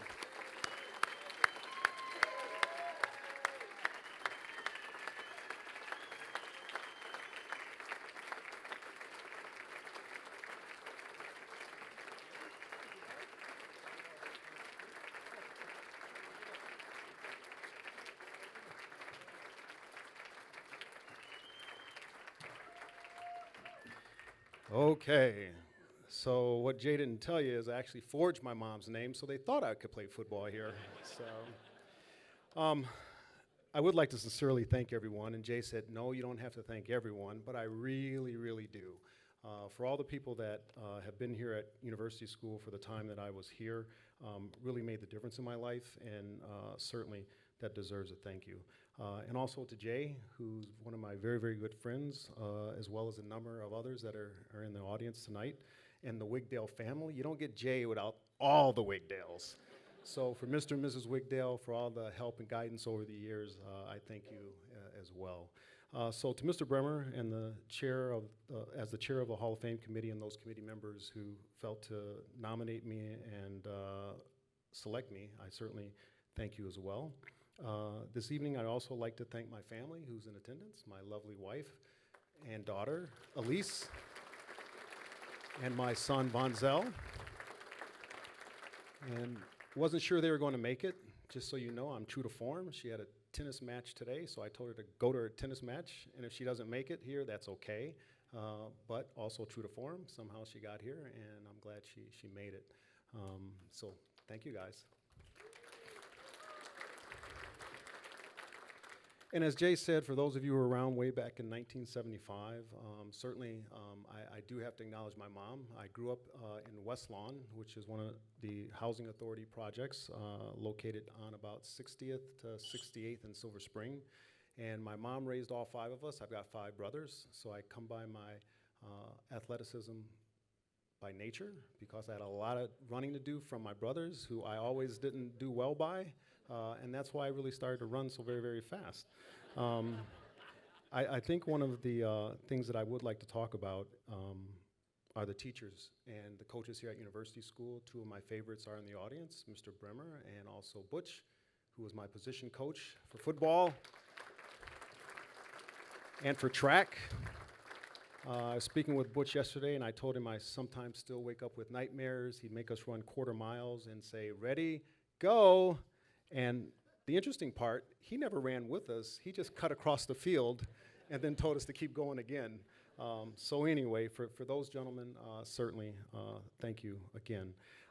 So that's a little bit about me. As Jay said, I've had an opportunity to stay in education, and I fought it really, really hard because my mom was a kindergarten teacher and taught 3rd grade, and it was like, that's the last thing I'm going to do is go into education. But after I finished football, I looked back, and actually, believe it or not, my first coaching job was with Coach Don Forty here at University School.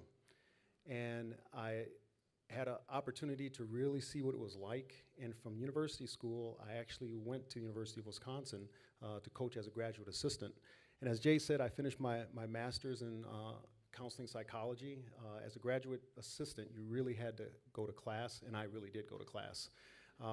And as part of that requirement for that degree, I also had to do a practicum in a high school, and I had a connection of a connection and ended up in Chicago. And back then, Don Morton was the coach, and I say was because the Veer didn't last long in Wisconsin. So by the time I decided to finish my practicum and head back to Wisconsin, he wasn't there anymore. So I ended up staying at the school, and I think you all know the story. Oh, I'll stay a year or 2, and oh, okay, it's 5 years, and oh, it's 10 years, and I'm still there. So these many years later, I've still had a love for coaching and a love for working with students, and again, that came out of my experience here at University School in terms of all the many, many people who made a difference for me. So with that, Jay also said, Vaughn, just tell them about what it was like to be a Badger and tell them what it was like playing in the NFL. So I'll get to that right now. But first, what was it really like to be a student at USM? I'm not sure many of these procedures are still in place, and as a superintendent, I'm not sure I would approve these, but back in the day, here you go. All football players attended Red Arrow Camp, and I guess to give you a sense of what that meant for me, again, my mom was a tough lady, but once I saw this guy named Mr. Kerr, and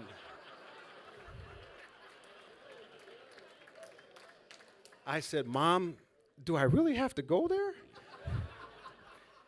And if you thought Mr. Kerr was tough, you haven't met my mother. She said, yes, you are going there. So, being the good student the good student and son that I was, I ended up going to university school, and and I think of this whole thing about pay it forward, and I really want you to digest that this evening, because that's really what this is all about, paying it forward, which is something I grabbed a hold to, but I want you to always think about that, because that's really been the story behind what I've done, and also the people here at university school in terms of what they've done for me. So back to Red Arrow Camp. It was for summer practice for football. Mr. Kerr said, "Yeah, you're gonna go to camp. You ever been camping?" I said, "No, sounds fun." So early in the morning, jump on this real big coach bus, and it was like, wow, this is great. A lot of luxury. You know, we're driving up. Jim O'Reilly's playing cards, teaches me how to gamble. You know, he's taking everybody's money, and actually he's doing it fairly. He didn't cheat. And I said, wow, this is really a great place. So then we get to camp, we get into the cabins, unload. I think I roomed that year with Jim and Jay and Jamie Skiba. So we finish our first practice, and we head to the lake. So all these guys are peeling their clothes off, and within 5 minutes, I'm standing next to 75 naked guys. And I'm thinking, and Pepe's standing next to me. Pepe, we didn't play football like this back in the neighborhood. So they all jump in the water, and for a week, we swam naked, and I'm thinking, I don't know if I'm gonna stay at this school or not. But, needless to say, my mother said, yes, you will. So, and on a more serious note, there were times where it wasn't really easy here at USM. You know, certainly transitioning into the academic and athletic rigor was quite the challenge. And again, Butch was my advisor and said, you know what, I hope you can make it the first year. And I said, I'm gonna certainly try, Butch. But on a more serious note, again, a few months into the school year, there were a number of times where I said, I gotta get out of here. You know, it was a big transition for me, wearing a coat and tie. In fact, this is my graduating tie, and I told Jay I was gonna hold on to it and wear it tonight, so here it is. Also, truth be told, I still have my sport coat, and I can wear it. My wife throws it away every month, and I go in the garbage and get it. So I've had it for 4 years, just as a reminder that I can still wear it. But again, I eventually said to myself, I don't know if I can really stay here. And there was a gentleman, didn't know who he was a tall guy. That's all I called him, a tall guy. He was always hanging out at the tennis courts, and every time I'd come by, you know, he'd give me a word of encouragement, and I talked to him a little bit more about, you know, what is university school and why should I stay here, and he gave me some more words of encouragement. So after that month, I said, well, you know, maybe I can get through this. And I did ask someone who he was, and they told me his name was Ken Laird. And I never understood how important he was until a few more questions were answered, and that was the indication, and that's the type of feeling I got when I was at university school. And certainly, like I said, the diversity issues and some of the transitioning issues were pretty tough, and I never tell this story, but Pepe's in the audience, so I don't know if everybody knows this, but Pepe, Irv Blackman, and Tony Lockley and myself, we used to catch the bus at about 6 in the morning. And catch the city bus and have 2 transfers on Green Bay and Atkinson. And then that bus would take us on the Santa Monica, where the old high school, upper school was located. And we did that for years. And when I think about it, it didn't sound harsh, because my mom said, well, your grandfather used to walk 10 miles to school. You can get up and catch a bus. You're not even walking. So with that kind of philosophy, we kept doing it, and I kept, you know, just making my way through that.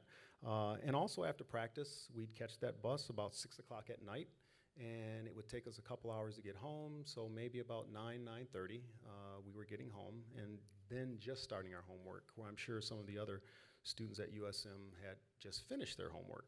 So those are the kind of challenges that, you know, not a lot of people knew about, but again, I could confide in Mr. Laird, and there was a gentleman named Mr. McClintock back then, and I spoke to him quite a bit as well, but enough to stay.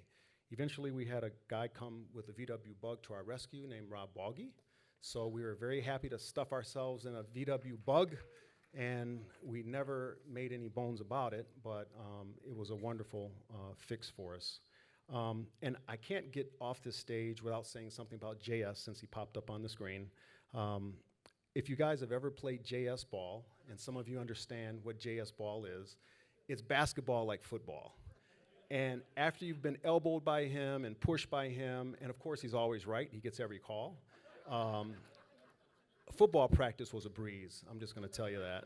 So, that's my first experience at USM. So Jay said, Vaughn, your second question, what was it really like to play for the Wisconsin Badgers? And Jay told part of the story. I actually didn't get recruited. And an interesting story about that, Dave McLean, who was the coach then, actually came to one of our basketball practices, but not recruiting us. He was recruiting a couple guys from Grafton. And Grafton back in the day had some pretty good, really good football teams. And Dave McLean never gave me the time of day. And I said, oh, okay, no problem. So that's why I applied to the school, good academics, I'll try it out. So another hidden secret, a gentleman by the name of Mr. Lonnie Head worked here at University School, and that was my connection to Wisconsin to walk on. Lonnie Head actually knew my position coach, soon to be position coach, Doug Graber, and worked with him at Eastern Michigan. So he said, well, since you're going up there anyway, I'll give Doug a call and why don't you see if you can walk on. Now, here's the other fun story. I actually called Jim O'Reilly and Rob Balgi and said, hey guys, I'm walking on. You should come on with me, because they're actually really good athletes here as well. Jim said, no, Jim, I don't know the whole story. I don't know if you want to chime in. No? Okay, we'll save that for a later day. But Rob Balgi actually punted for Wisconsin for a bit and also helped out our punter at the time.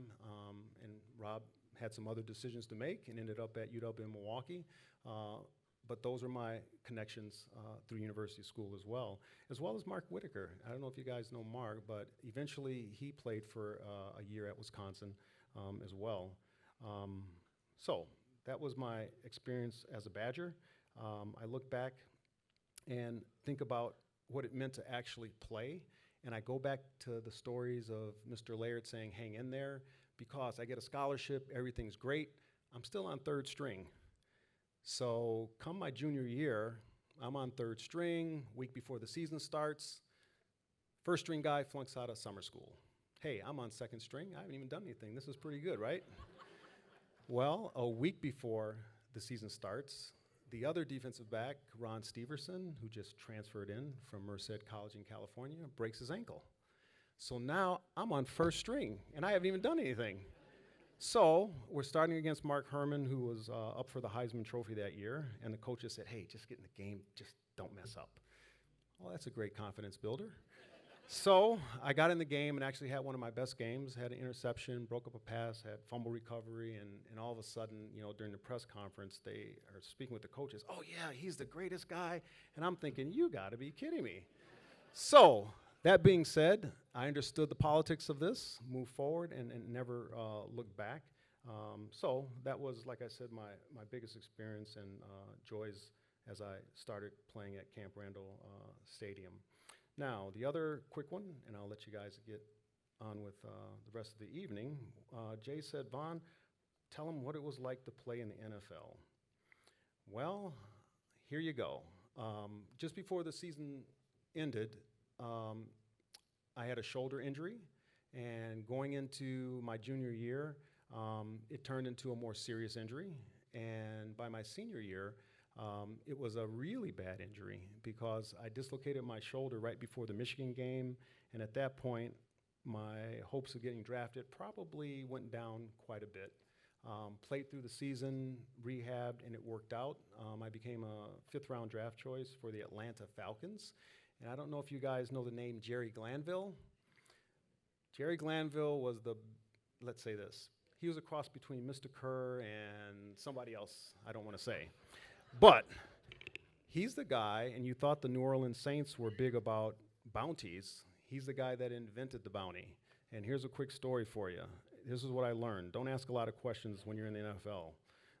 We're in the preseason, just about ready to make roster, And there's probably 7 defensive backs left, and I was still one of those 7, and they usually keep 5 or 6 for the team. So after a preseason game against Minnesota, we were asking questions because you got to go to film session, and one of the defensive backs said, well, you know, Coach Glanville, when you play cover 3 and slide over, do you double up on the receivers, you know, yada, yada, yada? He goes, oh, don't worry about it, because we're cutting your ass tomorrow anyway. Okay, don't ask questions when you're in the NFL. So, needless to say, he came to me and used to call me Jumping German because I had a very good vertical jump. And he goes, well, German, you know, we just don't need you anymore. I was like, well, what does that mean? He goes, you're cut. I said, oh, okay, I understand that. So I got picked up by the Philadelphia Eagles and had a chance to play 2 great years with Ron Jaworski and Harold Carmichael and some of the names from way in the past. And here's the other thing that I had to come to terms with. Playing against Houston, there was a gentleman named Earl Campbell, and when you're running face-to-face with Earl Campbell, who's probably 6'1", 260, and runs really fast, you gotta make decisions. So, as Jim said, I used my patented technique, and it didn't work. So, second time around, I told the other guys, you guys got to help me. This guy is really good. So needless to say, that was my entry level into learning how to re-tackle as I got into the NFL. So my last team, the Green Bay Packers, storied team. As everyone else, loved Vince Lombardi growing up. In fact, I thought about my number. It was 44. And when I went to Green Bay, my number up until that time had always been 45. But 44 was pretty good. I don't know if you remember the name Donnie Anderson. I do. I was like, this is pretty good. I like this. Wonderful time, short-lived. And that's what I learned in NFL. At some point in time, your career comes to an end. You either get traded, you get cut, you get hurt, hopefully retire, but at some point, it does come to an end. So I come back to university school, and actually I was in pretty good shape because I finished school. I could do something else. And I did, and that's why I said when you really pay it forward, you come back to what you know, and what I know is trying to help people as I was helped along the way, and it was a good entryway for me as I began my real career. So with that, I'd like to tell you a poem that I heard, and maybe this can help you pay it forward too, because it's about the whole state of mind of success, and it's a little taken and reworked from Walter D. Wintle, and it's called A State of Mind. If you think you're beaten, you are. If you think you dare not, you don't. If you like to win but think you can't, it's almost a cinch you won't. If you think you'll lose, you've lost. For out in the world you find, success begins with a person's will. It's all in a state of mind. For many a race is lost before ever it's run, and many a coward fails before his work is done. Think big, your deeds will grow. Think small, you'll fall behind. Think that you can, and you will. It's all in a state of mind. If you think you're outclassed, you are. You've got to think high to rise. You've got to be sure of yourself before ever you can win a prize. Life's battles don't always go to the stronger or faster man, but sooner or later, the one who wins is the one who thinks he can. Finally, when I came to university school in 1975, I could not have believed this. And when you go last, all the good stuff's taken. This is what everybody else has said. Who thinks they're getting into the Hall of Fame? You just get out, do what you do, because that's what you do, and that's what you're expected to do. So I thank all of the people who helped me get to where I am, because I didn't do this by myself. I'd like to acknowledge all of my teammates and fellow classmates, many of whom are in the audience tonight. As we lived it, there was no I in the word team, especially when you're a true Wildcat. We have earned this award together. This is a great honor for us all. USM before and now continues to be a very special place, as was earlier stated tonight, for our students and teachers that help us dream big dreams. Their success is because of the faith each of you in our school have had for the many, many years. Never, ever stop being a Wildcat. I would like to close and say thank you for this great honor, which I humbly accept. Thank you.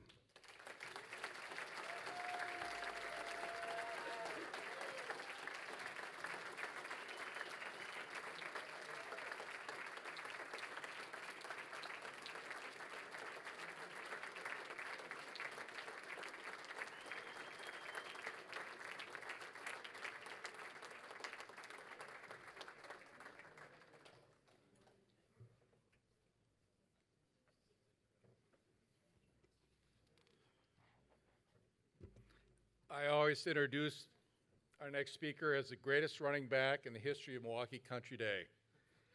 He's also my friend, Steve Becker. Steve has asked that I not use that introduction because he thinks it might not be true. What is undisputed is that Steve was Coach Laird's last captain at Milwaukee Country Day, and that to many of us, Steve embodies all the lessons that Coach Laird tried to instill in us, both on and off the field. Steve, say a few words about our next inductee, the legendary Ken Laird.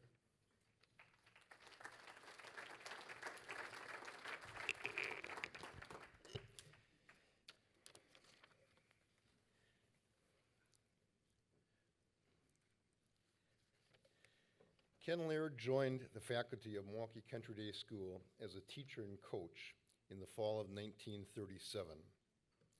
He was the head football coach at Country Day and University School from 1937 to 1970.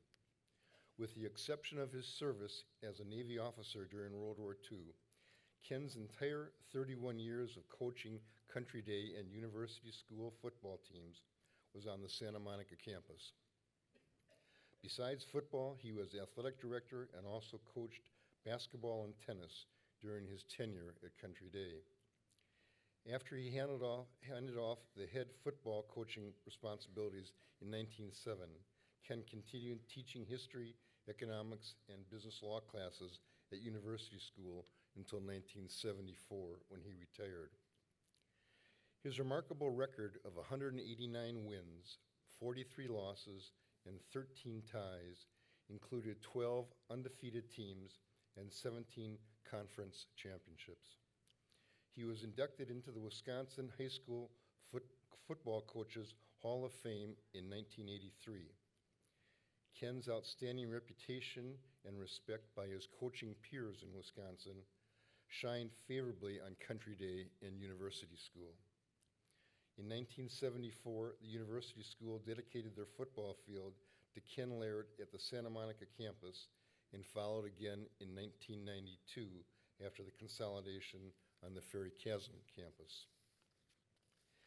In addition to his exemplary winning record, Ken had developed an innate ability to bring out the best in whatever players were available to him. Country Day and University School were typically among the smallest schools in their conference. While the Laird coached teams had a number of outstanding athletes, it was his skillful coaching and motivation of his players which resulted in his superior winning percentage and achieving conference championships in over half of his total years as a head football coach. In 1963, the Milwaukee Journal commented, "Making the most with just about the least is practically second nature with Coach Ken Laird." For all the hundreds of men who played football on the teams Ken coached, and whose lives were touched by Ken's enthusiastic spark, dedication, loyalty, and honesty, Milwaukee Country Day and University School will forever be proud and appreciative of the lasting legacy he helped create. Many of us looked upon Ken as a second father, as well as a coach, teacher, and friend. Let's listen to some comments by two of Ken's team captains, Jim Wigdale and Eric Hagman, on our video screens.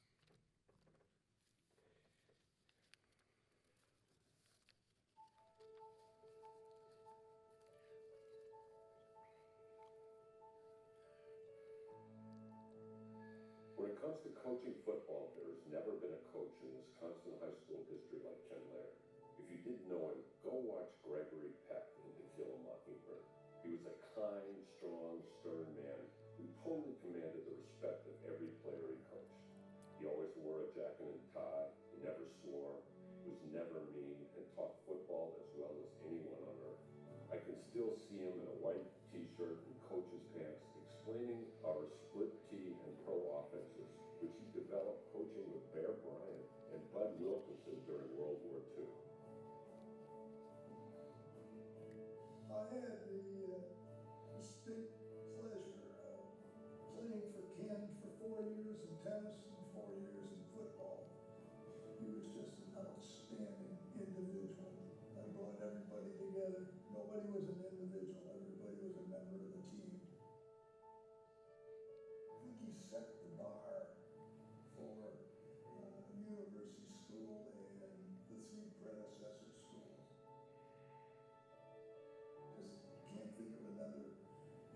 Mitchell, who I met during my stay in the school, that had as big an influence on my life and on the lives of others.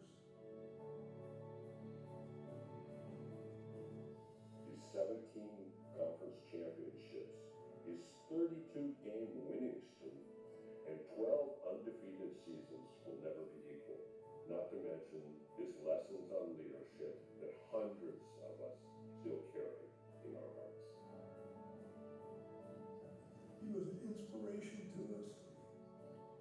The profound experience of playing for Ken Laird is something I will carry with me until the day I die.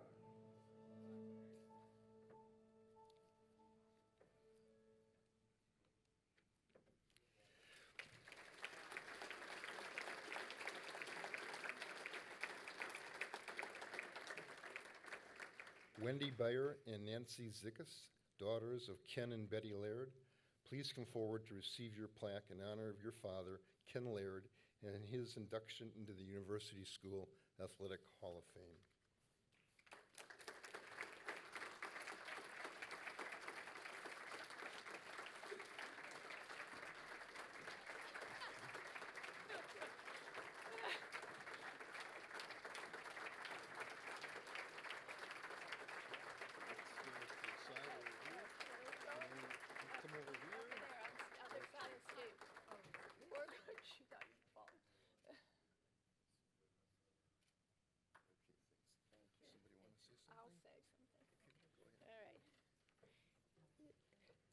Dad would be so honored by this. He loved all these awards. It would mean so much. As most of you who played for him know, he thought of you all as family. In fact, some of you were our babysitters. And one of you married our best friend. So we have wonderful memories, and we thank you all.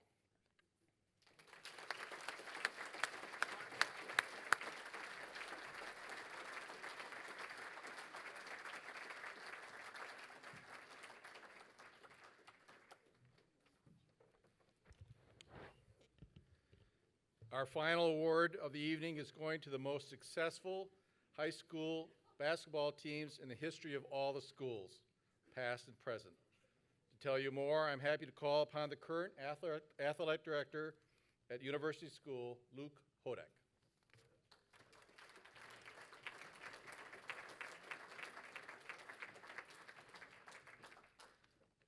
Good evening, everyone. I'm very honored to be your current athletic director. After seeing this, it's just an amazing and powerful night. It's been awesome to be a part of. As a former basketball coach, someone who spent 25 years in a gym through the cold Wisconsin winters, I'm also honored to be a part of this next moment in your evening. A player who makes a team great is more valuable than a great player. Losing yourself in the group for the good of the group, that's teamwork. John Wooden. It was the commitment by members of the MUS boys basketball team from 1957 to 1961 that propelled them to one of the longest winning streaks in Wisconsin State basketball history.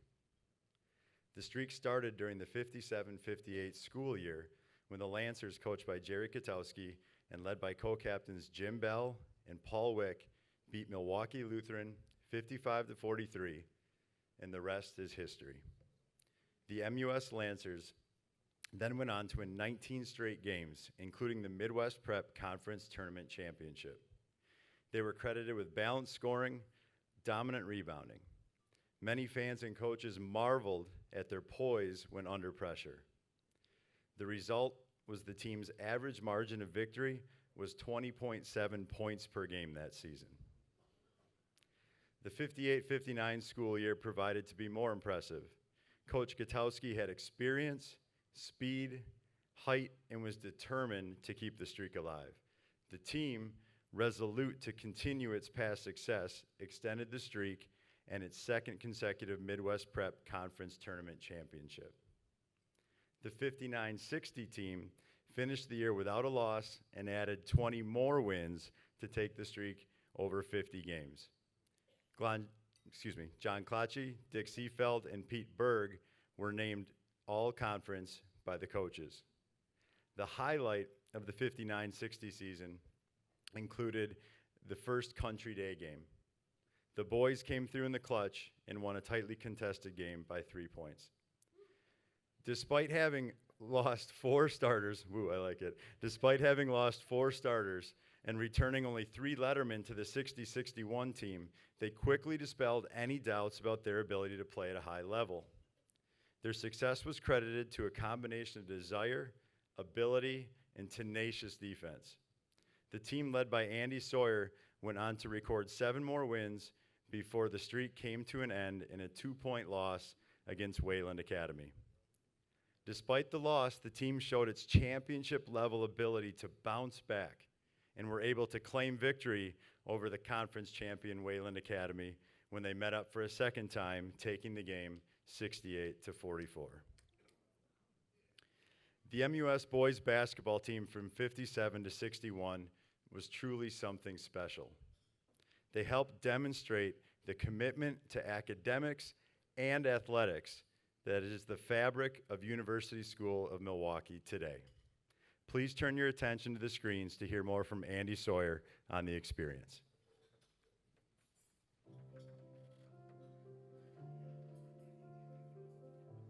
It was an extraordinary period and an unprecedented one. This was a small high school of about 200, so the athletic teams had to draw from a pool of about 100 boys for all the JV and varsity teams, which was a challenge, even to be sure.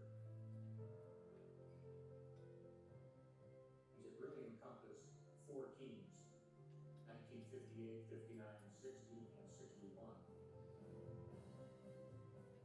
The basketball coach was Jerry Gutowski. The top outstanding year was the 1960 team, captained by Pete Berg, had John Clotchy, Dick Seafield, and Dixon Bennis, 4 extraordinary athletes. The secret sauce to that team was not just the athletes that we had on that team, which were extraordinary, but we also had a coach that said we got to do something more than just the typical offense. We decided to have a fast break component to it. These were only 8-minute quarters back then, so the time was pretty short for the game, and yet we were piling up 60 to 70 points a game. Although we had this terrific basketball streak, we were so close to it, we didn't realize what was going on, really. I don't think the coach ever talked about it. You build a lot of lifelong characteristics because of the discipline and dedication, desire, and teamwork that comes from the athletics.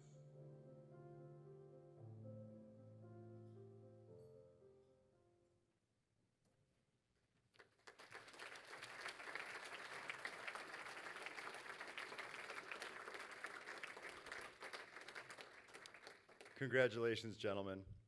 At this time, will Peter Berg and the other members of the Milwaukee University School 1957 and 1961 boys basketball team please come up and accept your awards.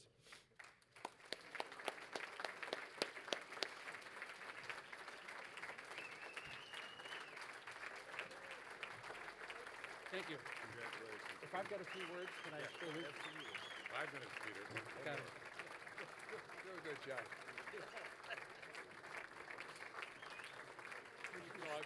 You guys stay up here. Sure.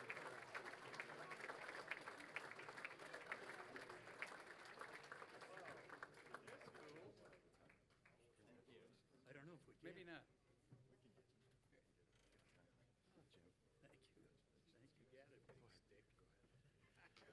Okay, please be seated. So my name's Peter Berg. I was on the team for 3 years and played in 51 of the team's 58 straight wins. So I don't know if that gives me seniority or not, but I volunteered to speak a few words for the team, and I'd like to share those thoughts with you. So what do I remember? Well, 1957 was Jerry Gutowski's first year as coach at MUS. And Coach Gutowski was definitely not a rah-rah, excitable kind of guy. In fact, just the opposite. He was pretty quiet and laid back.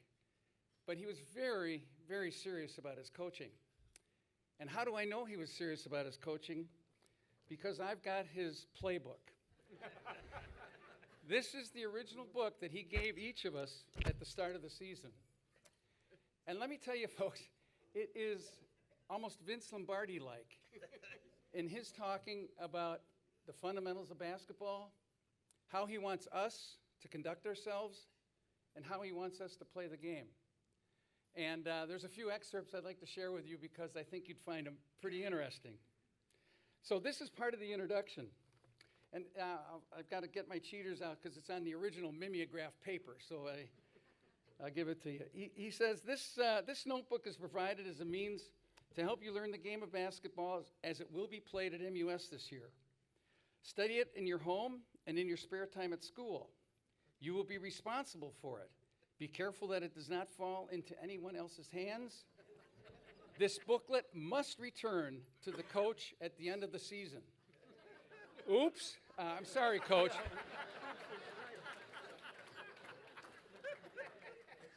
But he also had some training rules in here. And I know my teammates remember these training rules like the back of their hand. He starts off with, in my opinion, it should not be necessary to issue training rules to a group of boys who are genuinely interested in playing the game and being members of a winning team. However, to avoid confusion, it might be well to list a number of things that each boy must do to keep himself physically fit. Number one is get plenty of sleep. A minimum of 8 hours is essential, okay? We'll buy into that. A well-balanced diet is a must. If you eat out, try not to substitute a hamburger and a malt for one of your meals. Coach, the Pig and Whistle is just a couple miles away.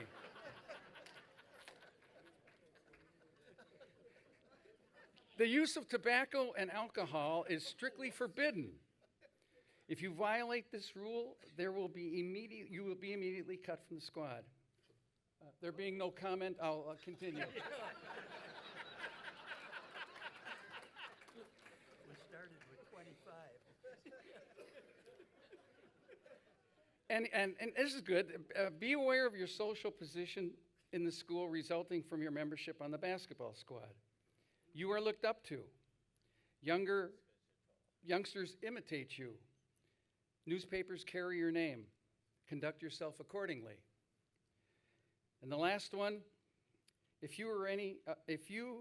any of the above training rules seem to create an undue hardship for you, I strongly suggest that you give up the idea of playing basketball.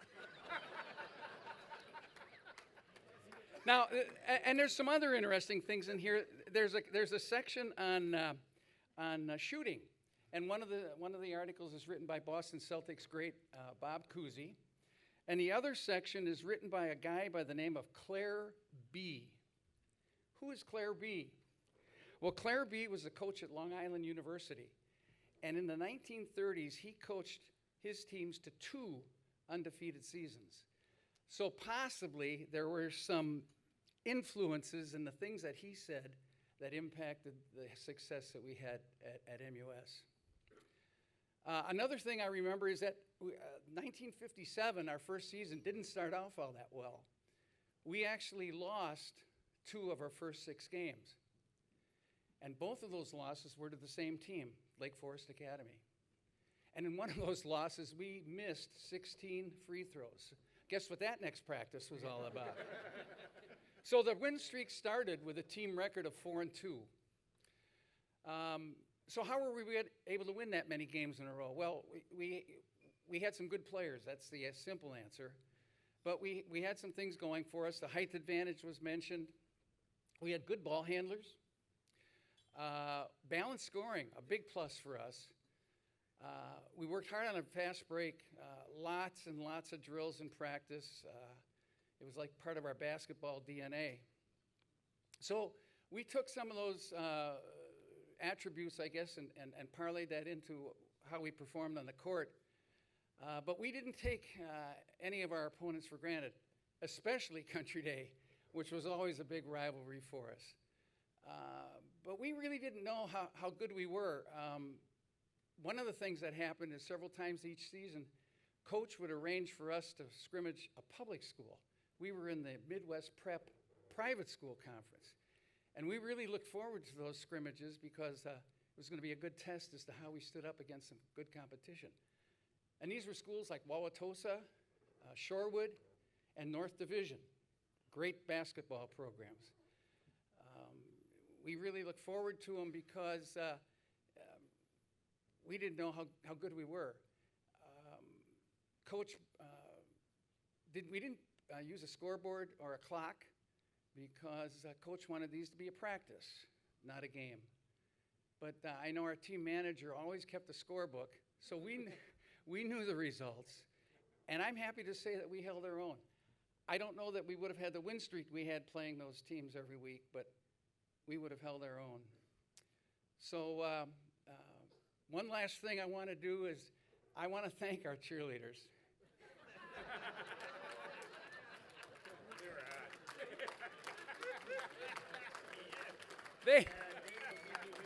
They were there throughout it all, every home game, every away game, whipping the crowd into a frenzy. But they were part of the win streak, and we appreciate it. So those are some of the things that helped us win those 58 games in a row. I thank you guys. I'm very proud to have played with you. Peace.